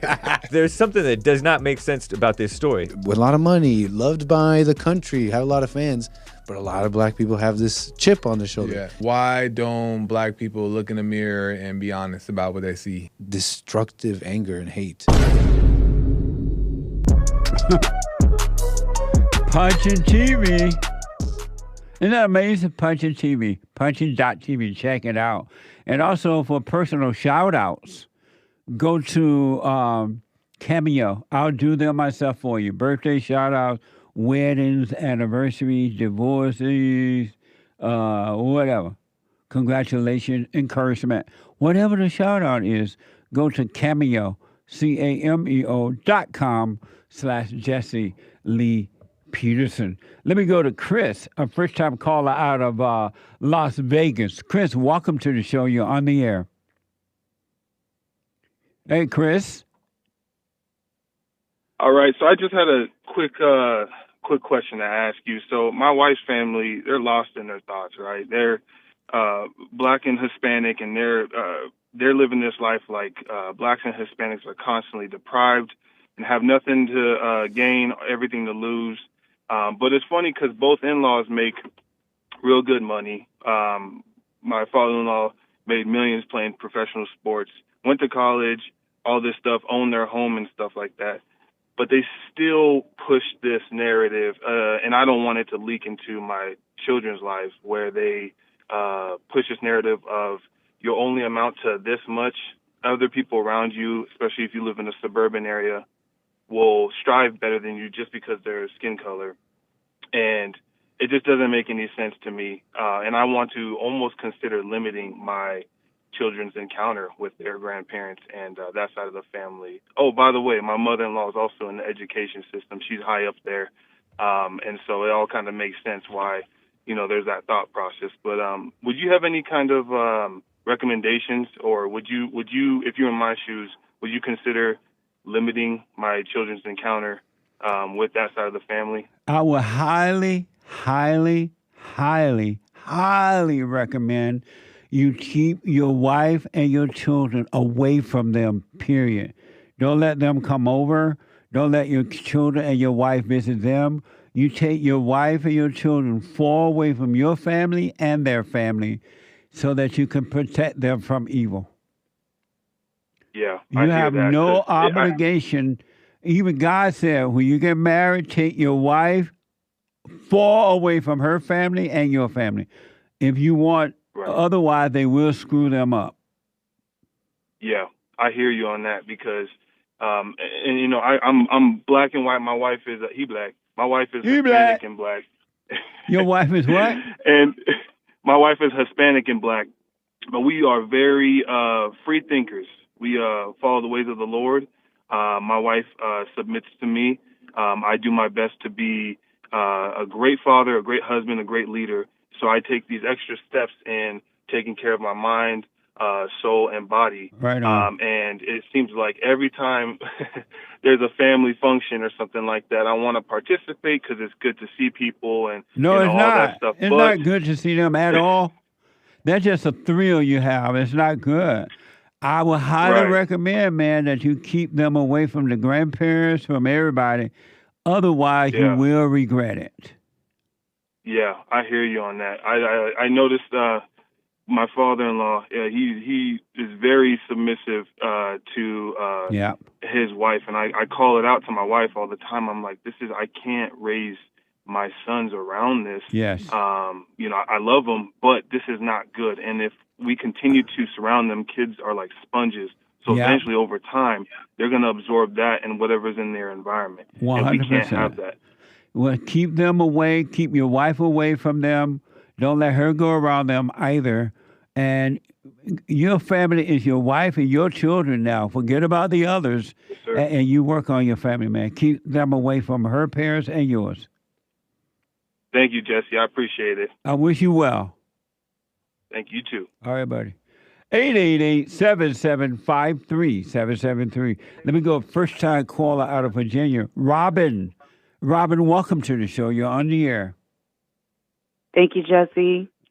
I found you about a month ago, and your all thoughts are all lies all the time stopped the jungle in my head. I want to thank you so much for that. Right on. My question is, I'm really confused about this emotionless life. You know, I heard the other caller from Virginia earlier that called about her father had just died 2 hours ago. Right. And she said her mom was crying, and she was showboating because she was crying. Yes. I'm very emotional, and I cry, but I don't do it to manipulate. I will run away from people because I don't want them to see me crying. So I don't understand if I'm crying, I'm lying. I don't get that. I'm really having trouble with that one. And your question is what? I mean, I don't understand it. Like the other day I saw a YouTube short of yours, and right after it was Jordan Peterson, and he was coming out of his seat yelling at the guy, and he's crying on half of his YouTube shorts, you know, or anytime you listen to him. So I'm just curious, how do you reconcile? I mean, what's the difference? Is it okay for him to be emotional, but not me as a woman? Anytime he's crying, he's lying. And when women when women are crying, they're lying. Why do you say that? And what are you crying for? Why are you crying? I don't know. Because I don't want to get angry and but say you are something crying. Angry people do cry. Right. That's who cry. Angry people. Right. Because they're lying. No, but I'm not lying when I'm crying. I just went through a terrible situation with my daughter, and I ended up at the courthouse, and I had to get an emergency protective order for her children because of CPS. And I was bawling, crying, because I'm in between my daughter and my grandchildren, and they were calling me unstable. You are unstable. What you doing? What? Why are you involved in it at all? Because they called me, right? And they said if I didn't come, CPS called me, and said if I didn't come, they were going to put the kids in foster care. And why you didn't say, "Oh, okay, put them in foster care"? No, man. Oh, boy, Why I wish I did you do could have. that? Why didn't you? Because they're my grandchildren. What does that mean? You said you wish I know. you said you wish you could put them in foster care. So that means you know the right thing to do. What does that mean? Oh, because they are my grandchildren. What does that mean? You know, that's a great question because I heard your Sunday sermon where you asked a woman, or I think you were counseling her, and you asked her, who was she? And she said, I'm a mother, I'm a daughter, I'm a wife.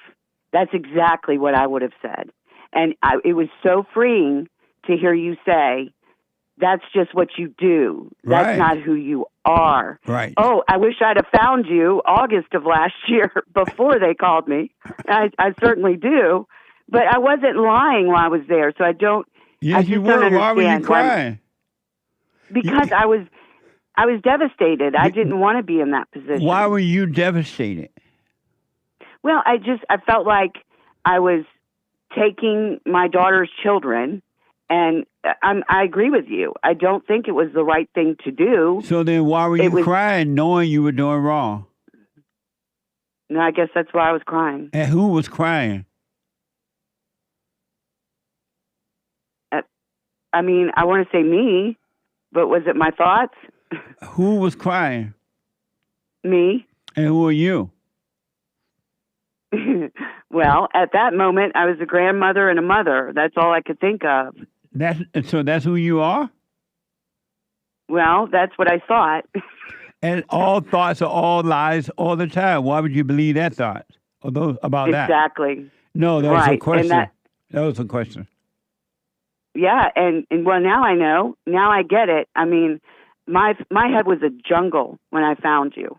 And now when I think thoughts, I immediately go, all thoughts, all lies, all the time. And I capture those thoughts, just like you say to do. And now I got it. And those thoughts are making you cry, too, because they make you feel sorry, or they make you feel like a grandmother, or they make you feel responsible or not responsible.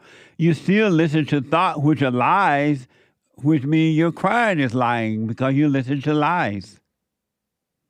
So how would I have lived with myself if I'd have let that? If I would have just said, okay, well, they have to go to foster care then, and something would have happened to them. What's self?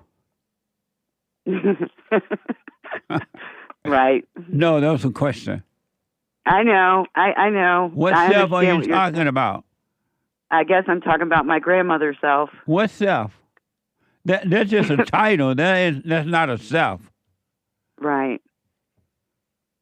I don't know. I'm going to have to keep working on that. And why don't you get out of your daughter's life, be done with her, and let her work out her own problem? You can't save your daughter. And all you're doing is making things worse by going there and trying to take care of her kids and all that kind of stuff. You're going to screw them up in the same way you screwed up your daughter. Oh, geez. I know. I agree. And I'm trying to do just that. Try to do what? Tell her to stay out of her life. All you got to do is stay away. Well, she's in Mississippi and I'm in Virginia, so that's easy to do. When you stay in Mississippi, let her stay in Virginia, and you stay away from her and let her work out her own hell, either to live in it or to overcome it. But you're in the way. You're in hell trying to save somebody else from hell. Does that make sense? Yes. Does that make sense that you're in hell trying to save someone else in hell? Yes. So, yes, that makes complete sense. So why don't you stay out? Leave alone. What if they need a place to stay again? That's not your issue, not your problem. And she has 4 children, and I just say no? I don't care if she has 104. It'd be easier to say no if she had 104. I wouldn't be as connected to 104 of them. That'd be much easier. But she's been with us from day one. Who? With my daughter. And? They have just moved away. Thank God. Have you apologized to her for screwing up her life? Yes. Oh, you told her you were wrong? Yes. And what did she say when you said, hey, daughter, I'm wrong. I screwed up your life. I turned you away from your father. I imposed my will, and that's why you screwed up. You got to forgive me if you want to be free. Yeah. You told her that? Yes. Yes, I have. Well, then stay away now. Leave her alone. Let her work out her own hell. If they have to put the kids in the foster home, let them put the kids in there. They're going to suffer anyway with you. No. I guess so. Are you married? Yes. To her father. And do you obey your husband? Yes. And I try. And so do you obey him? Sometimes. Do you obey your husband? Yes, I try. Do you obey your husband? I guess no. I should start. If you obey your husband, you will have a perfect life. Right. Women who obey their husband, they have a perfect Yeah. life. But you're not obeying your husband. Why do you say that? Because you're running crazy all in your daughter's life. Well, I mean, it was by necessity. No, it wasn't. She had to. No, it wasn't. It wasn't? That's your necessity. You needed more life to destroy. And you needed to feel good. You need to feel like a grandma. You need to put out a fake idea that you're of love, and you're not. You're all doing it for your own ego. You're keeping it alive. Because if you had love, real love, you would leave your daughter alone. You would let her suffer. Wow. You don't love your daughter. You don't love yourself. You love nobody, not even your husband. What? Yeah. Yes. Why do you say that? You don't obey him. You're involved in your daughter's life. You won't even let your daughter suffer through her hell. How will she find heaven as long as you're in the way? Right. You don't love her. You love nobody. You have no love. Oh, that's terrible. Yeah, but it's true. My gosh. You So, need him. So, what? You need him, my God. You need to pull away and work on you. Have you forgiven your mother? Oh, yes. You told her? Yes, she's dead now. But yes, I actually put it in a letter. You forgave her for what? For anything and everything. Did you But I forgive her really for don't- recreating you her image? Well, I guess I didn't know that at the time. Right. That's what, I didn't know, but I knew that they did the best that they could, and I had to let it go, whatever. Right. But she yeah. recreated her image, and you're just like your mama. That's why your husband you're can't right. stand you, your daughter can't stand you, and your Jesse! The people in church That's don't terrible. like you. Oh, my gosh. Well, that's it then. I'm just going to stay home, work on myself. Yes.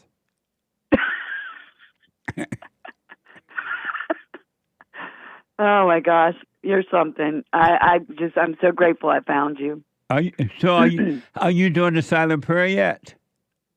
Yes, but, I don't totally understand that. You don't need to understand it. Just do it, and then understanding will come. You just be quiet and watch those thoughts, and they're going to overwhelm you because you've been living in them forever and not seeing that. Now you sit still, and then God will allow you to see that so he can draw you out of them and make you free. He will take all those evil spirits away from your imagination and give you a clear mind. Right. Okay. It's Right. helping. And so do the silent prayer, and then once the thoughts disappear, the emotion will too. Right. Emotions are not And- necessary, and they're not from God. And when she's crying, she's lying. But, the woman's husband just died 2 hours ago. And so why does she need to cry about that? Let the dead bury the dead. I gave my whole mother's eulogy at her funeral. I didn't cry one time. I bet you were glad the witch was dead. No, I was not. I adored my mother. Yeah, right. I did. Yeah, right. That's the problem. What do you mean? You're not supposed to adore her. You're supposed to not hate her. Right. Okay. So I got to remember, do the silent prayer and watch those thoughts and don't call them you anymore, and God will save you from them, all right? Okay, Jesse. And stay out of your daughter's hell. Let her work out her own hell. By you being involved, you'll keep her in hell. You're the one that she hates. So you're not helping her at all. Wow. Okay. All right. Let me know how it goes. All right. I will. Thank you. You're welcome. 888-7753-773. Let me go to Canada and talk to a first-time caller. NUSH? NUSH. Hey, Jesse. How's it going? All is well, NUSH. Welcome to... It is NUSH, right? Yeah, that's right, sir. Okay. Good to meet you. You too. And, ever since I started listening to you, man, it changed my life completely. I'm not exaggerating. I'm not someone who, you just hear there's a lot of people on the internet and around, talking about different ways to live life and how to think. And I'm not someone who easily, buys into stuff. But we had this, I was in this fallen state of being obsessed with my identity. I used to be a really high-performing entrepreneur, and the business was doing really well. And then I made some investments that didn't go too well in a new business, and so my identity of being the entrepreneur was torturing me, and I always had these thoughts and emotions and putting too much pressure on myself and not even enjoying the work. But, ever since I started listening to you, I actually feel one with the Father, and I forgave my mother and sort of shed that fallen nature. So I have two questions for you today. I'll make them really quick. The first one is, when you let go of thoughts and identity and emotions and you don't need anything from anyone, you're sort of free and you feel close to Christ. But when you don't need anything from anyone, there's a risk, you have this risk where you might be too passive, right? And then people feel like maybe they could walk all over you. So how do you get what you want out of the people around you so you don't come across as a beta, but at the same time you don't need anything from them? And your question about that is what? Is how do you balance not needing anything from people when you internally don't need anything from anyone? Right. There's a risk that maybe you come across as a bit too passive. Oh, I see. And can you hold for me? Yeah. Yeah, sure. Hold on for me. I got to take a quick break. 1 more hour to go. 888-7753-773. 888-77-JESSE. When I come back, we're going to move calls and your super chat. Hate news is coming now. The hate news, not the fake news, but the hate news. Hate news. I'll be back in a moment.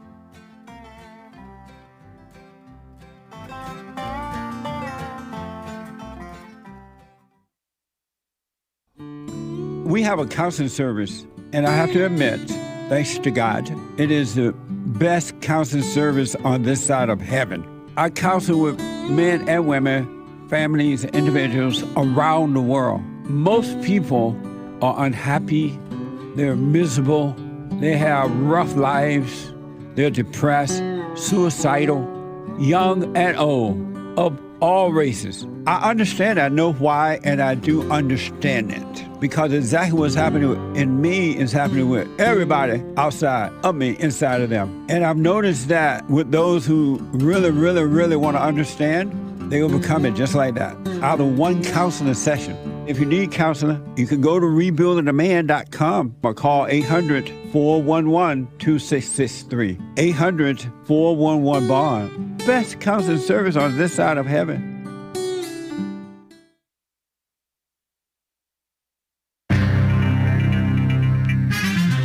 The California wildfires, they're counting 29 dead at this point. What a mess. And DeepSeek, Chinese AI assistant. It is dominant, I hear. Shout out to the Chinese. And a French AI chatbot was taken offline after supposedly wild answers. Interesting. 12,000 North Korean soldiers in Russia helping against Ukraine. We should have peace. Trump will fix it. This is the end of hour 2 of the Jesse Lee Peterson Show. It is Country and Western Tuesday, January 28th, AD 2025. The lines are full, guys. JLP will be right back to your calls. Hang tight, callers. But first, fake news, not fake news. Call Me Nonsense Network, CNN reports. Robert F. Kennedy Jr., the vaccine skeptic, President Donald J. Trump nominated to serve as Health and Human Services, HHS, Secretary, will face a couple of them, high-profile confirmation hearings this week. Despite the president's backing, some GOP senators want public commitments from RFK Jr. on abortion and vaccines before deciding whether to support him. A new poll shows that less than half of U.S. adults trust Trump and Kennedy to make the right recommendations on health issues. Sounds like they're suckers. But views are split evenly along partisan lines, particularly regarding attitudes on vaccines. Kennedy's views on vaccines have raised alarm among some so-called public health experts, including his promotion of the supposedly false claim, according to CNN, it's false, that vaccine causes autism in children. And California wildfires, the Los Angeles County Medical Examiners updated the death toll from this month's destructive Southern California wildfires. Death toll 29 at this point. As of late Monday, there have been 17 deaths related to the Eaton fire and 12 related to the Palisades fire. And there are other fires around. This comes as a new lawsuit alleges that the Eaton fire in Altadena, California, was started by an electrical spark from a utility transmission tower. They're blaming Edison, Southern California Edison, but Edison has said it's not proven at this point. Video obtained by some law firm representing the supposed fire victim shows what they say is the start of the blaze. I don't know. The official cause of both fires in LA County remains under investigation. People across China are hailing the success of their homegrown tech startup DeepSeek. I wonder if they copied like they copy everything else, but they copy well. And its founder, after the company unveiled their new AI, artificial intelligence model, sending shockwaves through Silicon Valley and Wall Street. The startup's newest model, DeepSeek, all one word, capital D, capital S, DeepSeek R1, can nearly match the capabilities of its far more famous American rivals, but costs less than $6 million to build, the company claims. A fraction of the investment from other major firms. Meta, last week, said they would spend upward of $65 billion this year on AI development, while OpenAI, the company behind ChatGPT, said the AI industry would need trillions of dollars in investment to support the development of their high-in-demand AI computer chips. President Donald Trump called the breakthrough a wake-up call for America in their rivalry with China. French AI chat box taken offline after wild answers. CNN says while some AI models are thriving, others having trouble answering simple math equations. A French-language AI chatbot named Lucie, Lucie, I could be butchering the name, I don't speak French at all, was recently taken offline after sharing erroneous answers. Well, I don't know, ChatGPT's not that great either, right? With their timestamp math. Anyway. 12,000, roughly, North Korean soldiers have been sent to Russia to boost President Vladimir Putin's war effort in the Ukraine, per Western intelligence reports. They say around 4,000 of those troops have been killed or injured. Wow. Whew. I mean, injured is not that bad, depending on the injury. Ukrainian officials expect Pyongyang to send more reinforcements soon as Moscow continues to experience manpower shortages. Wow. I'm James Hake. Now back to JLP, Hour 3.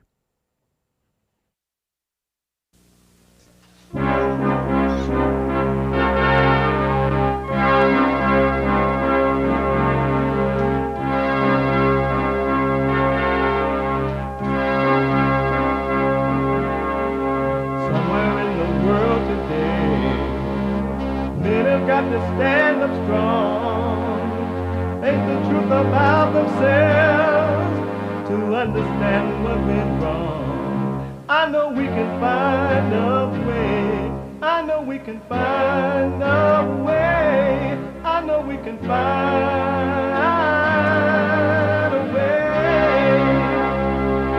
to stand up, stand up, stand up.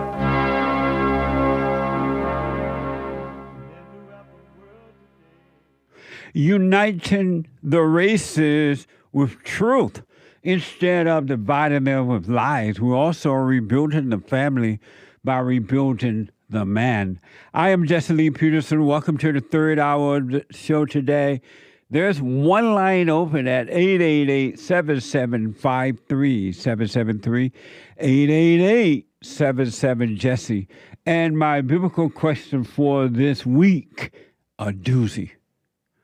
For those who want to overcome their hell, their misery, that want perfect peace. The questions are for you, to encourage you to know thyself. Know thyself. Are you a memory worshiper? Are you a memory worshiper? Is you? Are you a memory worshiper?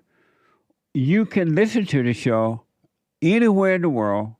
We are here Monday through Friday from 6 a.m. to 9 a.m. Pacific time, heard around the world by everybody and they mama if you're black, or everybody and their mama if you're white.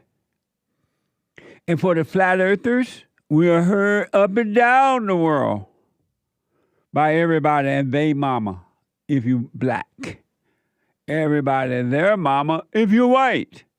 And so if you're busy and you just can't sit and watch the show, you can listen on your iPhone or iPad. You can podcast, but you can listen by calling the listen line on TalkStream Live at 605-615-4131.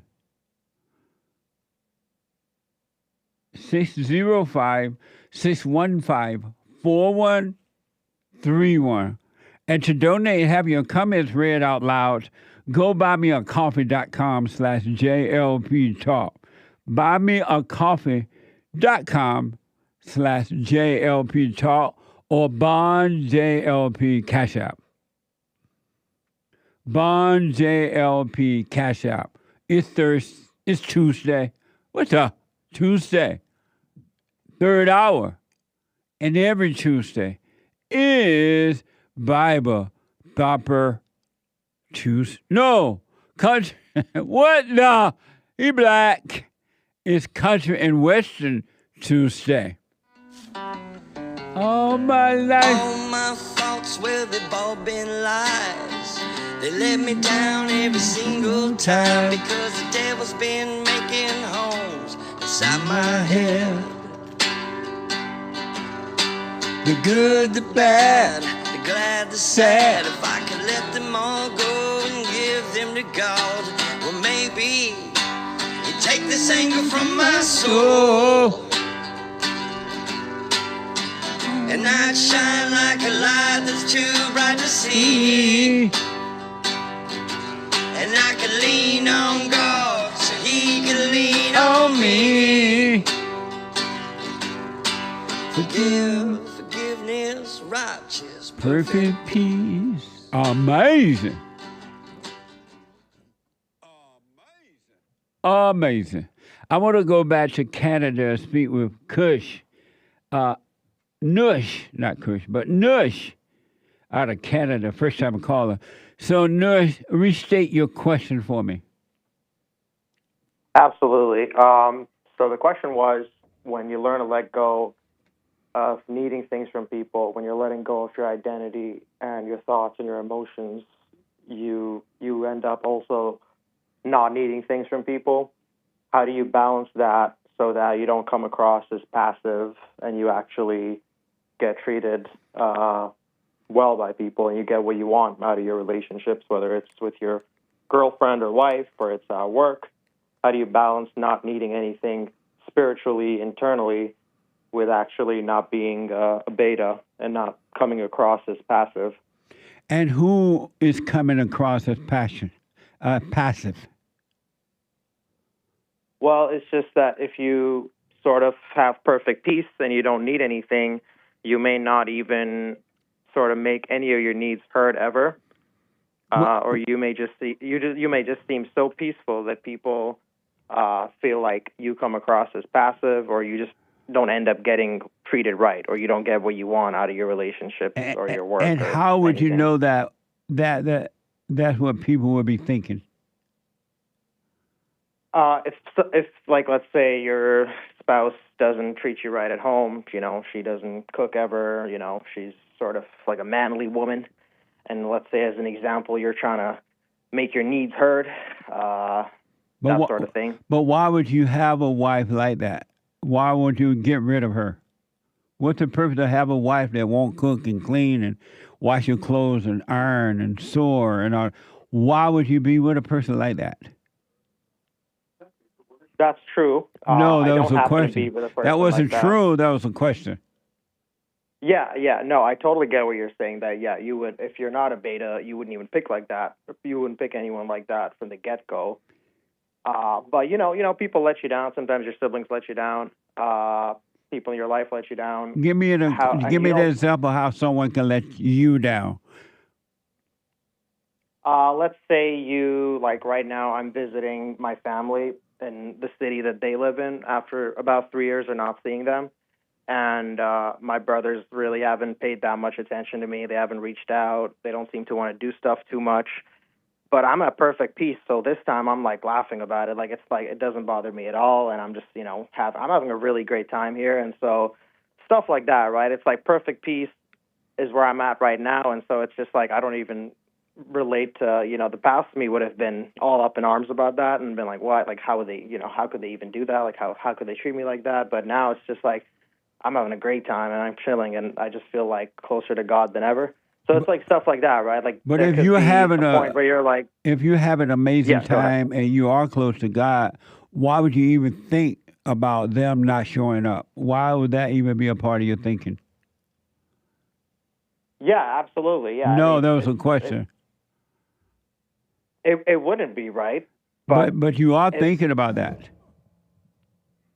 Yeah, I'm aware. It's in my awareness, like externally, but it's not affecting my internal state, right? Why is it in your awareness at all? Because it's happening, right? It's like it's literally. Do you want to happening, see so them? Yeah, to some extent. Yeah, I do want to spend more time. Like, obviously, I'm just like. So that's why it's in your awareness, because you want to spend more time with them, right? Right. So how do you make your So needs why known? don't you Like, go? Why don't you just go visit with them? Yeah, you could, right? Like, No, that was a question. That's it. No, come back. Why don't you just go and visit with them? Yeah, I will be doing that. Yeah, absolutely. No, Like, I why will be don't doing you that. just go and visit with them? Because like I just came a few days ago. Like I'm still settling in, so I'm going to be doing that. But I'm also observing how they're reacting, right? But it's just an example. But like generally speaking, But why are you even thinking about how they're acting at all? If you want to see them, why don't you just go and see them? There's nothing to think about. Yeah, that's true. Yeah. No, that was a question. Yeah, no, you're right. Like, But you're not answering my did you question. restate the question? Why don't you, instead of thinking, oh, they won't come see me, I want to see them, they're not coming to see me. If you want to go see, if you want to see them, why don't you just go see them or invite them to lunch or something? Yeah, that's No, probably because of my fallen nature. Right. Yeah, that's a solid point. And so you don't have that makes perfect me think. peace, because if you had perfect peace, Right. you would want for nothing. Right. So why do you say you have perfect peace when you don't have it? That's true. No, there I was should be another more question. Accurate, right? Why Yeah, do you say you have perfect peace when you don't have it? because I'm not speaking as precisely. I was speaking in sound bites, but I don't believe I'm 100% there. I believe I'm like probably a lot closer than I used to be, probably like 80% there, but I'm always learning, right? And I'm always trying to grow into that. But like compared to where I was, it feels like a world difference, Right. which is why I in understand comparison to that, it does feel that, yeah. Yeah. And so, have you forgiven your mother? Yes, I actually got really lucky with that because one day she called me and she basically had a conversation with my sister, and she came up to me and said, "Hey, she made me realize all this stuff, and I forgive you." So like she started the conversation, and then I told her that in my head I'd already forgiven you, and then we had a whole conversation where I was like, "No, I forgive you. It's all good." So I got really lucky with that one where it was a miracle, and she's not the type of person. There's a lot of hell in her, so that was a miracle. Like she's not the type of person who all my whole life has been that self-aware or like takes responsibility for her actions. Like Have have you told your mother you were sorry for resenting her for what she'd done to you?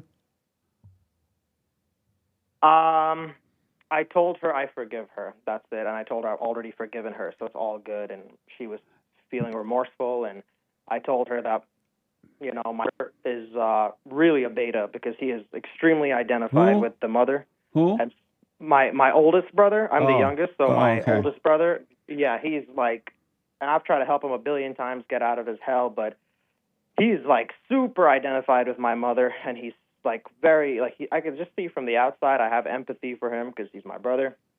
And I told her that you have made him that way. Like, you made him in your image, and you need to have this talk with him. And you need to tell him that, like, he's 37 now, and, he's getting old. And so, I made her realize that as well. And so it was a beautiful thing, man. And, it was crazy, NUSH, man. have you forgiven your mother for what she's done to you? Yes, sir, absolutely. And did you tell her? Yes. So this was the conversation that we had. Didn't you say your mother told you she forgive you? No. She reached out to me and she said she was basically remorseful, right? And she was saying that she was sorry. And so it made it super easy for me to acknowledge that, yeah, in my heart, in my head, I've already forgiven you, and I'm glad that you're realizing all this stuff. So you told her she that? Started the conversation. Did you tell her that? I did. That in your heart, Yes, you had sir. already forgiven her? Yes, sir. Oh, okay. And what did your father say when you forgave him for not protecting you from her? Yeah, I haven't done that half yet, which is why not? My father was a little bit like emotionally detached. Like he's always been he just went to work, and then after work he didn't really talk much. He didn't want to give us his troubles, and he didn't ever share his stories and his emotions with us. And so it's sort of like somewhat of an awkward relation. Like we care for each other a lot. There's nothing negative, but it's like a bit of an awkward relationship. And so we don't really talk about feelings and that sort of thing. Why haven't you gone to your father father and said to him, "I'm sorry for resenting you, for not protecting me from my mother"? Why haven't you done that? Yeah, that one I have to do. You're right. I need. Why? No, that was a question. Why haven't you done that? I just, the mother thing really changed so much for me that I hadn't gotten to that yet. But I'm going to do that, Jesse. Why have you done it already? Because the mother thing just happened like a month ago. So, got some breathing room, and now I think I'm ready to do the other half. But yeah. Why haven't you gone to your father and forgiven him for not protecting you from her? I'm going to do it. I have no good reason to tell you. I'm going to do it. And what gives you the right to feel anything for your brother at all? What gives me the right to feel any type of way to my brother? Yeah, you said you tried to save him from his hell. How can you save your brother from your hell when you can't even save you from your hell? Yep, that's absolutely true. Yep. No, that was a question. I can't. I don't think I can. I observe that he is in that fallen state from a distance. I'm not actively trying to say. I invite him to go to the gym, work out, be less like not be in that fallen state as much, and he's just not in a place where he wants to be taken out of his hell right now. So I don't push, but I'm aware, but I don't actively try to, like, I don't go out of my way actively because I know I've been trying with him for years and I've given up. Like, I've let all that go because of your teachings, right? But you have no right. You have no right to feel sorry for people. You have no right to try to save people. You have no right to feel anything about anyone. Your mama, your daddy, your brother, your sister, your wife, your kids. You have no right to feel anything about anyone that's in their hell. Yep. Yeah, you're absolutely right. So why don't you stop playing God? Yeah, that's true. No, that was a question. Why don't I stop playing God? Yes. Because I'm still in a fallen state, right? We don't get this stuff. Like the stuff that you say is extremely groundbreaking, right?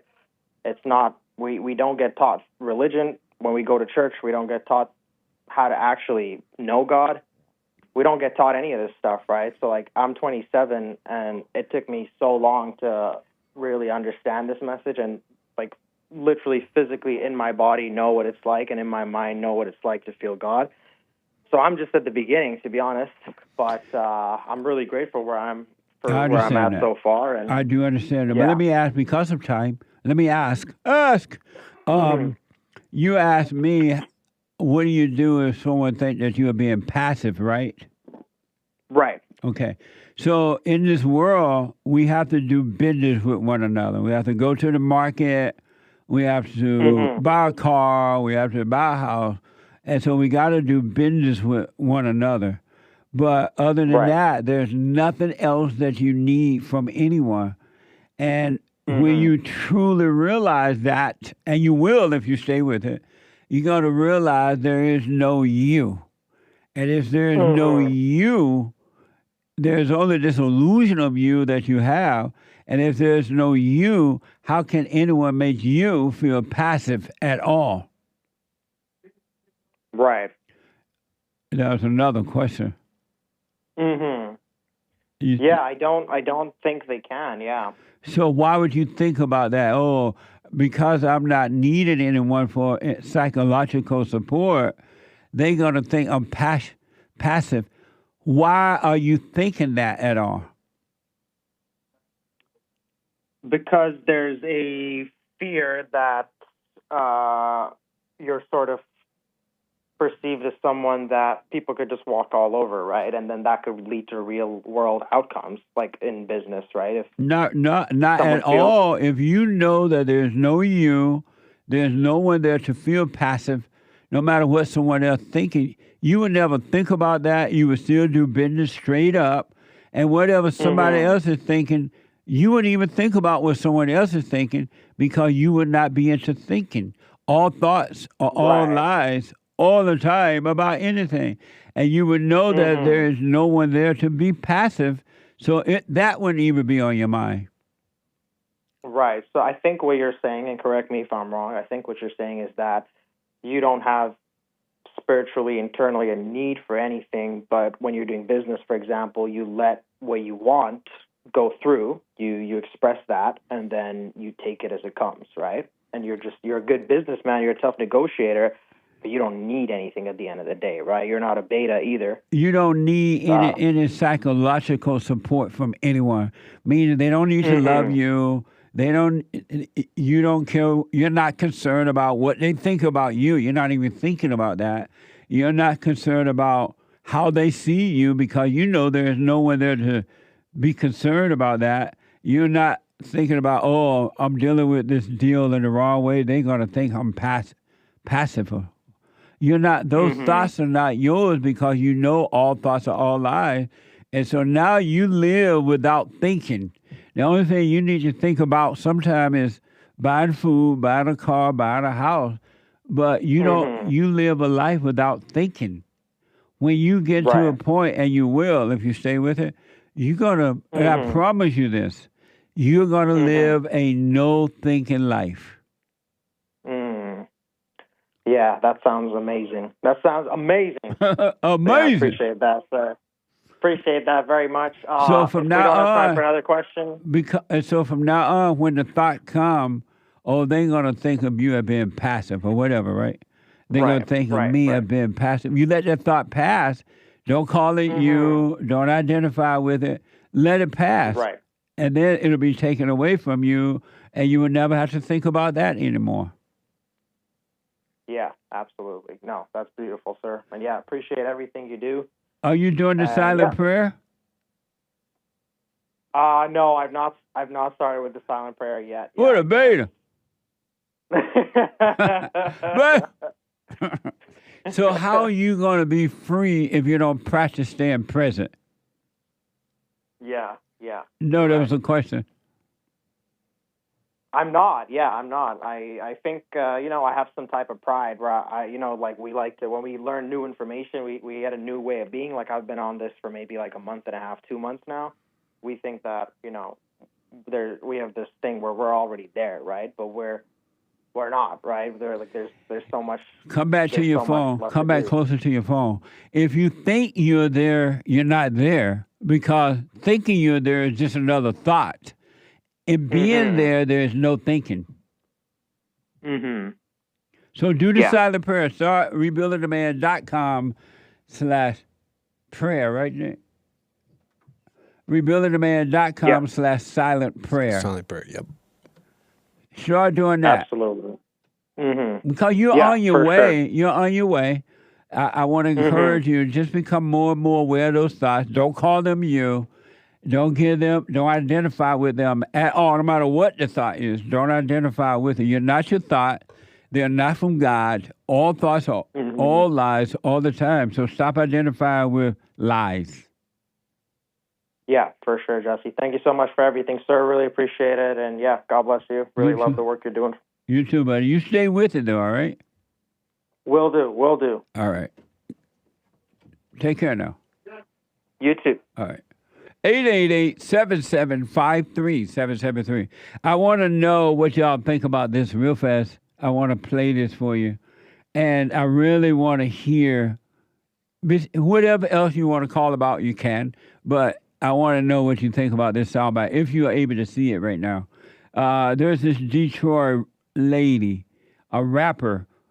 She sues Uber after driver denies her a ride. They're like, no, you're not getting your fat butt up in here. This is from Fox 2 Detroit. A Detroit rapper is going viral for something other than her music.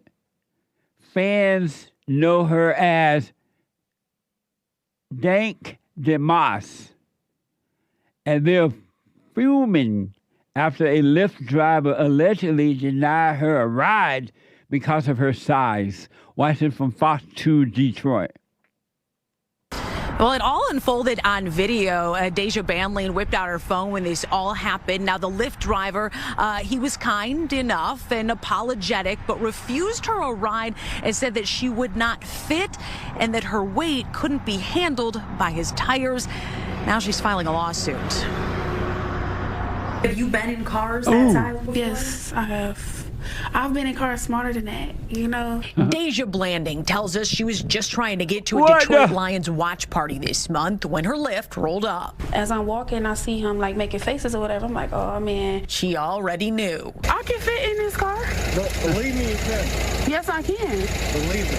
He told her there's not enough room in his car. The kicker part was when he started to talk about his tires. I feel like that was a slap in the face. That was like my tires, The driver said his tires could not handle her weight. For every big person you turn down because they can't fit in your car? Yeah, because they need to order the Uber XL. You know what? I don't never have to order Uber XL. He apologized, canceled the ride, and left her there. Amazing. And the last soundbite for this is the rapper says she wants people to know the situation. Really hurt her feeling. Oh, she wanted people to know the situation really hurt her feelings. Watch this from Fox 2 Detroit.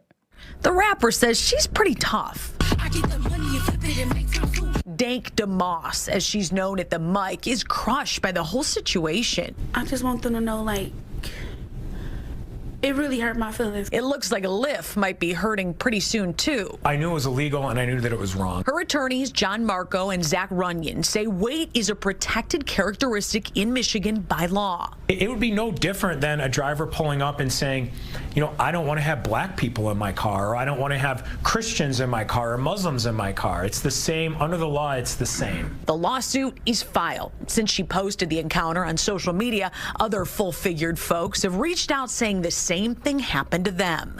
I can fit in this car. No, believe me, you can. Yes, I can. I really want people to see, like, what we go through as bigger people, you know? What do you think, Hey? So she's suing Lyft, not Uber. Oh, Lyft. Yeah. What, I said Uber? Yeah. Oh, this says Uber driver. I know, but then it says Lyft What? driver. Okay. Sorry for Lyft. Discrimination is okay.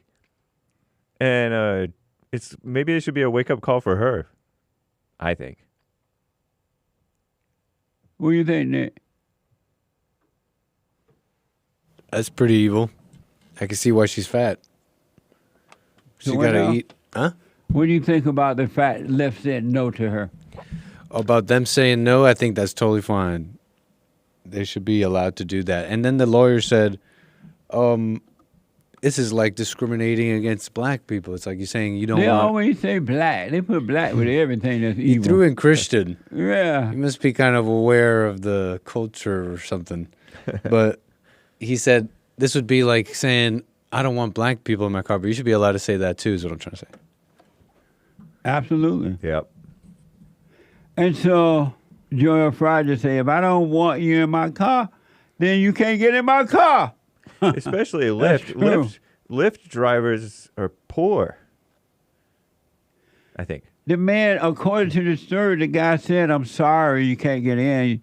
Well, you should call another car that's bigger or something like that. Yeah, XL. A bigger car. And she's going to sue the man because her feelings are hurt? Not the man, but the company. company. I mean, the company because her feelings are hurt? That doesn't make sense. How you going to sue somebody because they say, I don't want you in my car? That's your car, your private car, your car, and you have a right to, if she was black. Let's say she was stone black and fine. She is black. If the man said, I don't want you in my car because you're fine, but you're black, he has a right to do that. How they going to pass a law that says you got to let somebody in your car? What's Grandpa tell me? I told you that the earth is evil because people made it evil. This is evil. What's crazy, too, is that she comes off so soft-spoken and almost like she's this nice person. Ain't nothing nice about her. But that's like charming, like it's deceptive, because you start to feel sorry for her and like almost want to go along with her. No, you should not go along with that at all. This woman's wrong, and based on the story, she's wrong. And if she knew she was that overweight, that fat, she should have said, send a wagon with a couple of mules. Shout out. I'm like 2 tons of fun. But they're going to punish the man or the company. What y'all think about this story? This fat woman was wrong. Yeah, you can weigh down a car. Yeah, you pretty can. easily. I wouldn't let her in my car. Not even in the trunk. She wouldn't fit anyway. Shout out. Back in a moment. Back in a moment. Treasure Chest open on D-Live.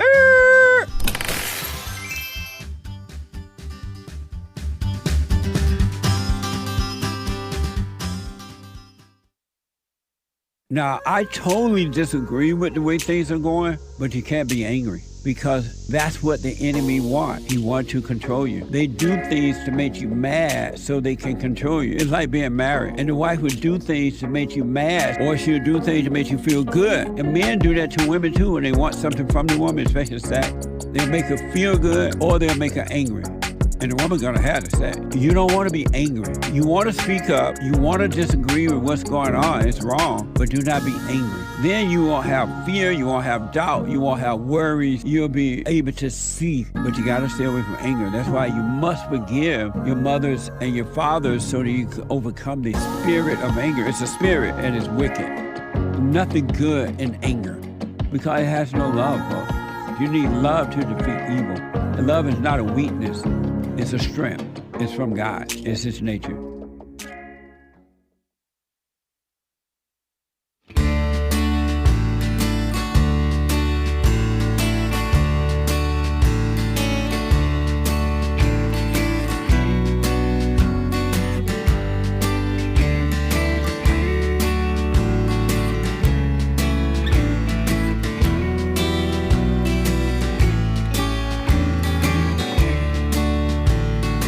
Way down in Alabama, I wouldn't get grandmama. Grandma used to take me to the cotton field. Grandma. Country and Western Tuesday. The Hake Report coming up at the top of this hour. TheHakeReport.com. From 9 to 11 a.m. Pacific time. And then after the Hake Report, Joel Friday TV, he black. And after Joel Friday TV, the American Anchor, baby. All right? Amazing lineup. And don't forget to like, follow, subscribe, ring the bell. I don't say that a lot because I forget. Like, comment, and subscribe, and follow. And we're on rumble.com/Jesse Lee Peterson, cozy.tv/JLP, where Christ is King. And X, JLP Talk on X. Hey, X. And Jesse Lee Peterson on Instagram. All right? And don't forget to support us. Go to rebuildingtheman.com. Tax deductible. Support us. All right. Super chat. Super chats. Gabriel bought a coffee. Just answering this week's biblical question. Are you a memory worshiper? I do worship memories. I've done this since I was a child to escape my bad upbringing. But thanks to Jesse, I'm now able to catch myself in a thought and I'm like, "Oi, what the?" Which has been a life changer for me. Thanks, Jesse, for all you do with the help of God, of course. Amazing. Stay with it. Stay with it. Stay with it. Thank you. WT1 over on Rumble is now a monthly supporter. You got to know how to rumble. That's cool. Thank you. WT1 says, hello to my fellow grafted in wild branches of Yisrael. Morning, y'all. Good morning. Amazing. I love Israel. I really do. And you are making a mistake not to love Israel. How are you going to go to heaven if you don't love Israel? I rest my case. Thank you. Pastor Chatelet with a Rumble rant. Can we get some extra Kunin today, Uncle Jesse friend? The world needs more Kunin and Toms like a mug. That's Hank right. doesn't mind. Amazing. Thank you. Brandon with 3 coffees. Biblical question. Answer. Are you a memory worshiper? I used to worship my memories as my thoughts would bring me to them. With Jesse's silent prayer and practicing being present, it has brought me back to the kingdom within. Although I may not have fully achieved it yet,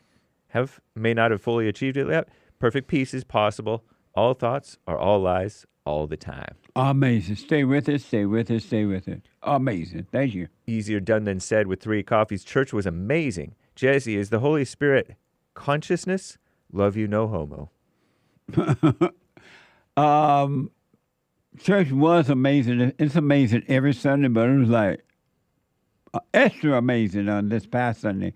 Go to rebuildingtheman.com/church.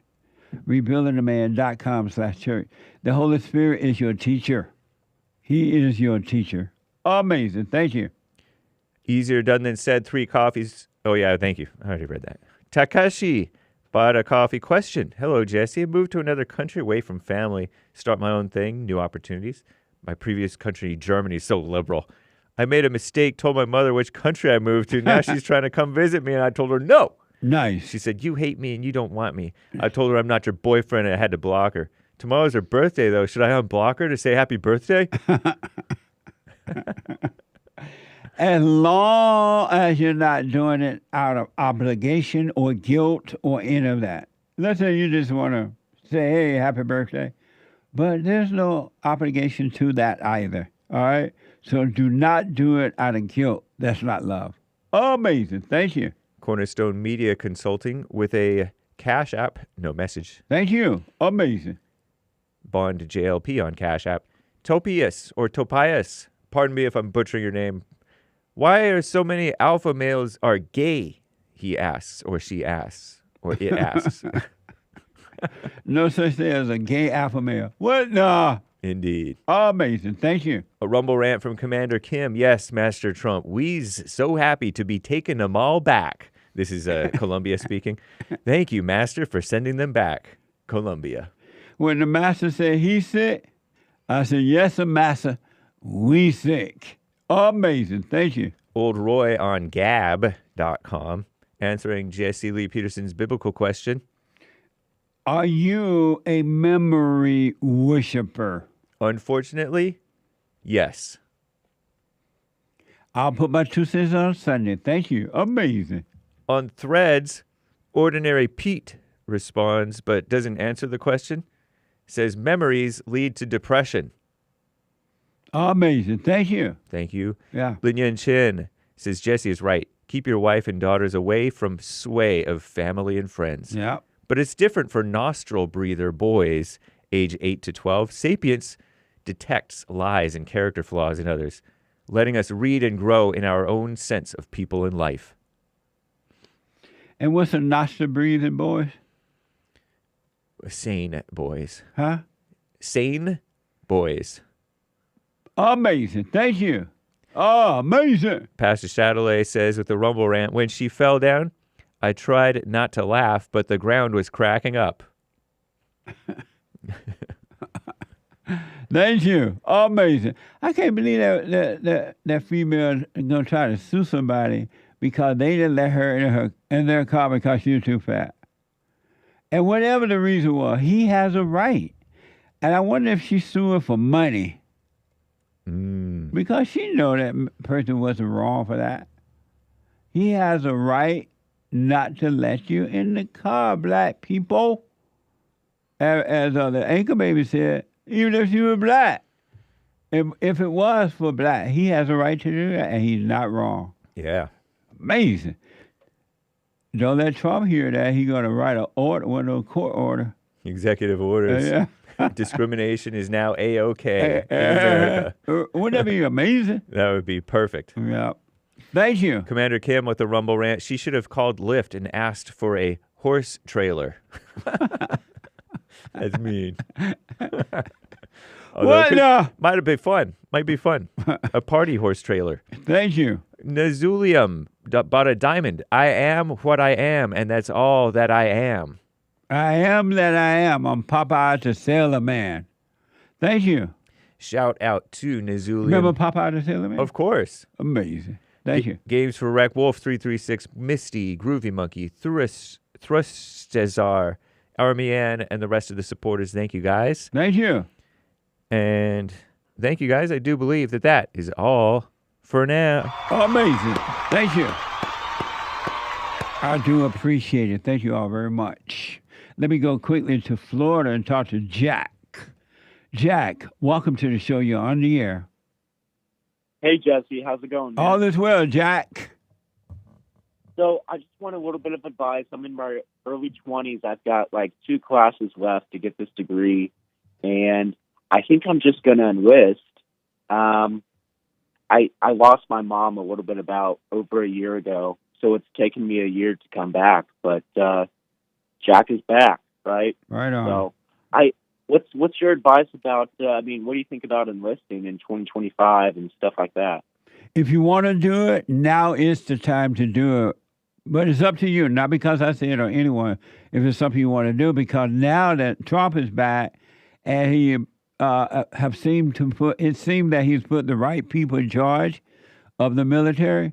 If ever there was a time that you would want to be a part of the military, this would be the time. Yeah, I mean, there's plenty of jobs where you don't have to like even fight and die in the military, right? Right. So Yeah. I Absolutely. just gotta like decide what branch. Now, what do you think about like how do I reconcile?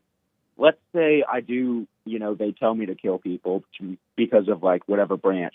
Now, how does a Christian reconcile that in the military? Like how does that work?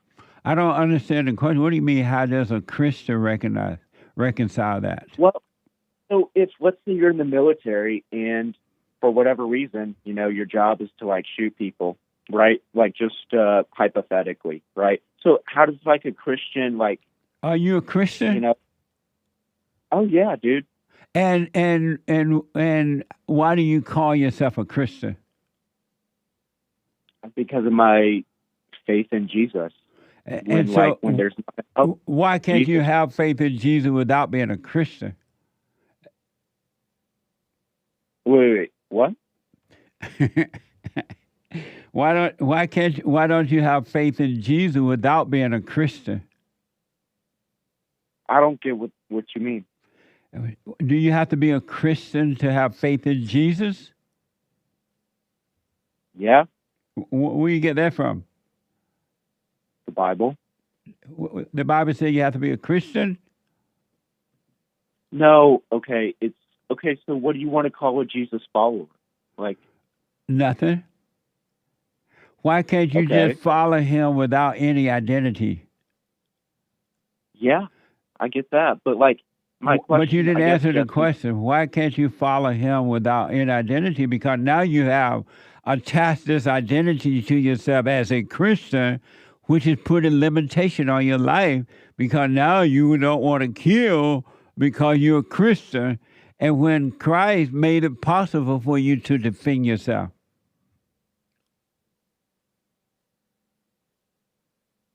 Yeah, that doesn't really make sense to me. It doesn't? No, can you say it again? Christ made it possible for you to defend yourself. And sometimes in defending yourself, you have to kill. There's a time for war, especially when you're fighting your enemy. When you're fighting your enemy, would you kill your enemy? It's like, how can I ever take another life and feel okay with it, ever, right? When you're fighting your enemy, can you kill your enemy that is trying to kill you? I mean, it's kill or be killed, right? Are you able to kill your enemy as a Christian if your enemy is trying to kill you? Yes, it's just difficult, right? When you are fighting your enemy that is trying to kill you, as a Christian, can you kill your enemy? I guess yes, but like I said, it is difficult to kind of. Why is it difficult to, if your enemy is trying to kill you, why would that be difficult? Because at the end of the day, Jesse, I don't want to kill anybody. If your enemy, meaning self-defense, why would that be difficult as a Christian to kill your enemy before they kill you? Because it's not even our place to kill. Who told you that? I mean, we can look at, I guess, Augustine has his 7 justifications of war, right?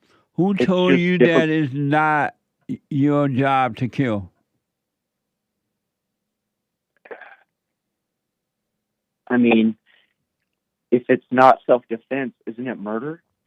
That's what I just said. If someone tried to kill you as a Christian, would you kill them first? That's really hard to answer. Why? Because I don't think, that it's really difficult to reconcile any kind of killing, even in the military, as, following Jesus. I would rather convert people than kill them. right? But you can't convert anyone. Jesus came through me, right? You can't convert anyone. But let me ask, in the Bible, James, what's the name of that guy where God gave a little slingshot to and he was able to kill? David and Goliath. If God thought that you cannot kill as a Christian, why would he give David a slingshot to kill? Yeah, so I guess it's like I said, it's just difficult to wrap my head around that, you know? So you can't wrap your head around the fact that God was okay with killing, but you're not. Jesse, I said it's difficult. No, I'm trying to ask, right. Why is it difficult to wrap your head around self-protection when God made it possible for you to protect yourself? And sometimes you may have to kill. Yeah, is there like any kind of commentary about that you recommend that I can read or listen to? Yes. What is it? Stay out of your head. You believe in lies. Okay. And if you're that concerned about being a Christian, the military is not for you. Unless you're going to go in there and be like a cook or maybe a computer guy, but even then they may need you to go out on the field sometime. If you're that emotional and that weak and that identified with this title of a Christian, then you should not go into the military. Well, so for a little bit of reference, I've thought a lot about like a lot of different branches have their own special operations, and I think I'd be good with that. I mean, I've grown up with firearm safety, things like that. But I think if I went into the military, you know, I'd be fine with going the legal route, being a paralegal, being some kind of JAG, and getting all the same benefits, right? That's the wrong reason to go into the military, though. Are you black?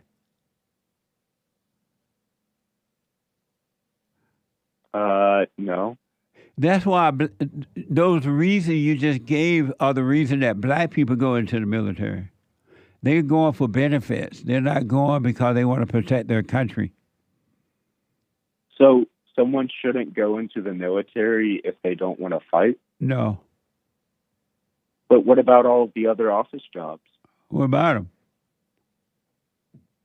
Somebody can go into the military, not want to fight, and get a military office job. But that shouldn't be your reason for going into the military. You're supposed to go into the military to protect your country. In case you have to fight, you should be ready to fight. You don't want to be saying, well, I can't fight. I'm a Christian. Yeah, I get that. And I am okay with fighting and dying, right? Right. Okay, you are then. So you're willing to fight. Yeah. Fight, fight, fight. And would you fight as a Christian? Yeah. So one thing I was thinking about too was it's like, well, in the military, if you don't cuss enough, then you're not cool. If you don't what? If you don't cuss enough in the military, then you're not cool. Who told you that? Reddit. You read that? No, Reddit. Oh, that's the name of a website or something? Yeah. Oh, don't pay any attention to that, man. You don't have to curse if you don't want to. Yeah, it's just going to make you looked at a little bit differently in the military, right? So why do you care about that? Why do you even think about that? Well, because that's how advancement works, and like getting promoted, and you got to like fit in to get promoted. So you're not going to curse in the military? Do you curse now? In private, yes. So continue to curse in private in the military. If somebody beats you up, go home and curse them out. Well, there's that thing about under your breath. So what now? It's a commandment. It's a commandment from Jesus to keep foul language out of our mouth, right? Right. So, but don't be angry. Because of time, don't be angry. You'll be fine. If you have to fight, you will. If you don't, you won't. But just stay away from anger. All right. Okay, I'm going to send in that application. Okay. Oh, okay. make sure to rebuildingtheman.com. Right, Jay? Thanks, Jesse. Yeah, there's a contact All right. page on rebuildingtheman.com. Yeah, okay. Send the information. Thank you, buddy. Let me go to River out of Sacramento, California. River, welcome to the show. You're on the air. Hey, Jesse, how's it going? All the well, buddy. Hey, yeah, I noticed we're pretty close to the end, so I'll make it quick. But, All right. you know, I've called a few times and told you about my crazy grandma calling the cops on me a while back and all that. So I went and forgave my mother and told her about your show and, you know, gave you credit through God that you helped me forgive her and all that. And she called me yesterday, and she was being kind of beating around the bush a little bit, and she starts telling me how you're like some false prophet and that I shouldn't be listening to you. And I asked her, I was like, well, what exactly makes you think that? And the devil comes out of her, and she's not quite making any sense. And I just thought it was funny because I'm like, well, I used my inner peace, and I was like, well, what makes you think that? And she's just made no sense. So I just thought it was funny. I was like, it is. Give her the finger. False prophet? Give her the finger and tell her that I've never said I was a prophet. Where is she getting that idea from?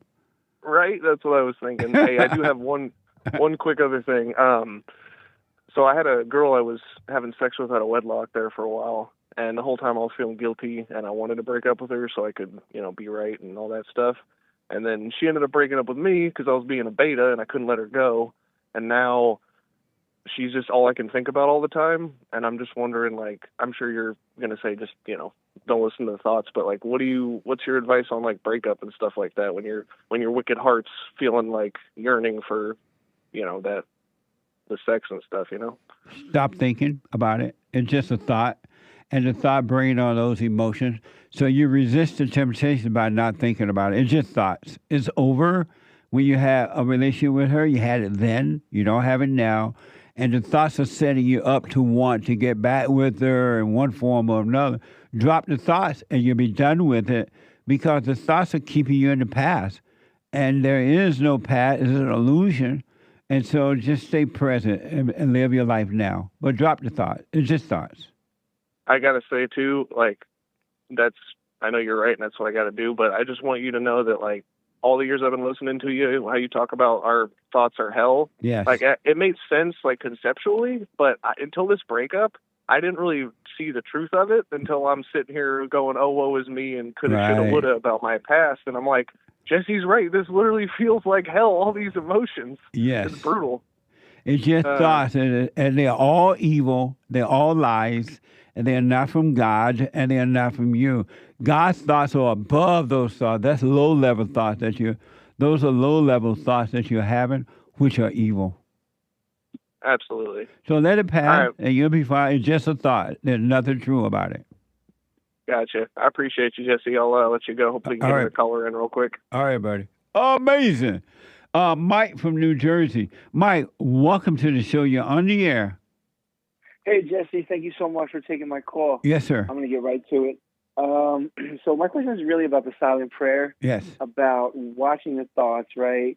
And so, like, my question is, like, when these thoughts come up, you say, like, watch it like a movie, right? Yes. And so I just want to know, like, what is the limitation on how long do I allow the thoughts to, like, for me to watch them, or do I just kind of cut them off? Like, if an idea comes in my head about some situation that's somewhere in the future, do I, like, allow myself or allow the thought to sort of just play out fully? Because you say sometimes, okay, or do I, I guess the second part of that question is, or do I, when I realize that it's not my own, can I stop it right there and try to return myself back to the present? Good question. Don't you try to stop it at all. When you realize it's not yours, it's God, the Spirit of God that is causing you to realize that.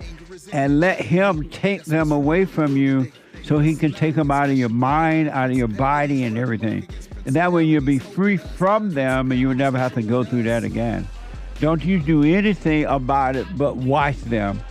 And if you find yourself going in and out all day, go in and out all day. Or if the thought want to stay there all day, watch it, go about your day, live with it, stay with it, do nothing about it, and it will be taken away from you. The fact that you can see that you're thinking that way, that those thoughts are there. It's the light of God, the Spirit, the truth, and He will take them away from you. Don't you do anything about it. You just need to see Him. That's all. Right on. Right on. If I could throw in a quick thing about my father and forgiving my father. I never knew my dad. My mother left him when I was very young, and I found out he died about a year after he had passed when I was in my 20s. And so you know how you say that you can't get to the Father unless I've fully forgiven my own father, and I never really knew the man. Right on. And I want to make sure that I'm doing the right, my sort of due diligence in understanding how and why I'm forgiving him, even though I never knew him. I don't know anything about him. I don't even have a photo of him. I don't. Mike, can you call me back tomorrow or whenever? Yes, sir. I will try to call you back as soon as possible. Because this phone, we're going to get cut off. And of course, it's a serious question. I want to respond to it, all right? Yes, sir. Call me back. I appreciate your time. Thank you. Welcome. I am so out of time, folks. I really am out of time. Get on that straight and narrow. If you want to be free, you can have perfect peace right here on earth. You don't have to be miserable anymore. All your sins have been wiped away. Time will be wiped away. All you will have is now. All right? Do the silent prayer, rebuildingtheman.com/prayer. Right there? /silent prayer. Silent prayer. /silent prayer. Forgive your mother and your father, and especially your mother, all human beings. Anyone think they don't need to forgive their father, you've been deceived. Their mothers, you've been deceived. And your father, but especially mama, you've been deceived. All right? So forgive if you want to. Stay in your hell if you wanted to. Hate coming up now. Joel Friday after Hate. The American Anchor Baby after Joel Friday. Tomorrow is Manhood Hour. Take care, folks. Thanks for your super chats and everything.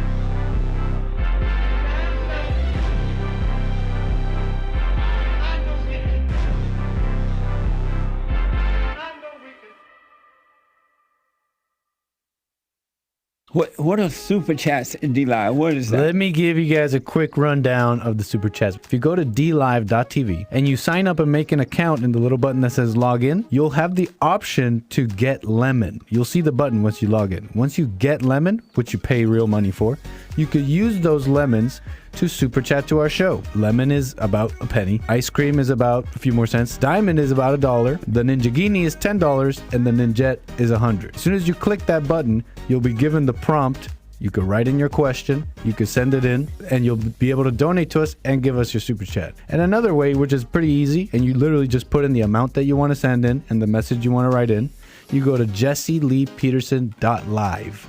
When you go to that website, you'll see right there, you'll be able to put in a username, and you'll be able to put in your message and exactly how much you want to donate. And those are the two ways you can send in super chats into the show and support us.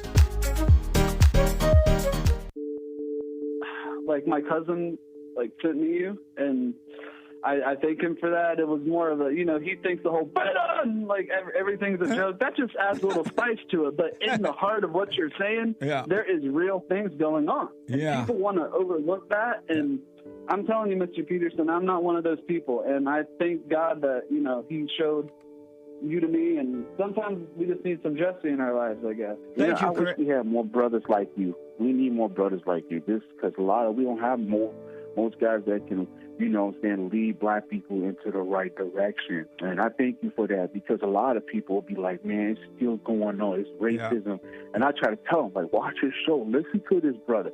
He's telling the truth. Take no thought about tomorrow.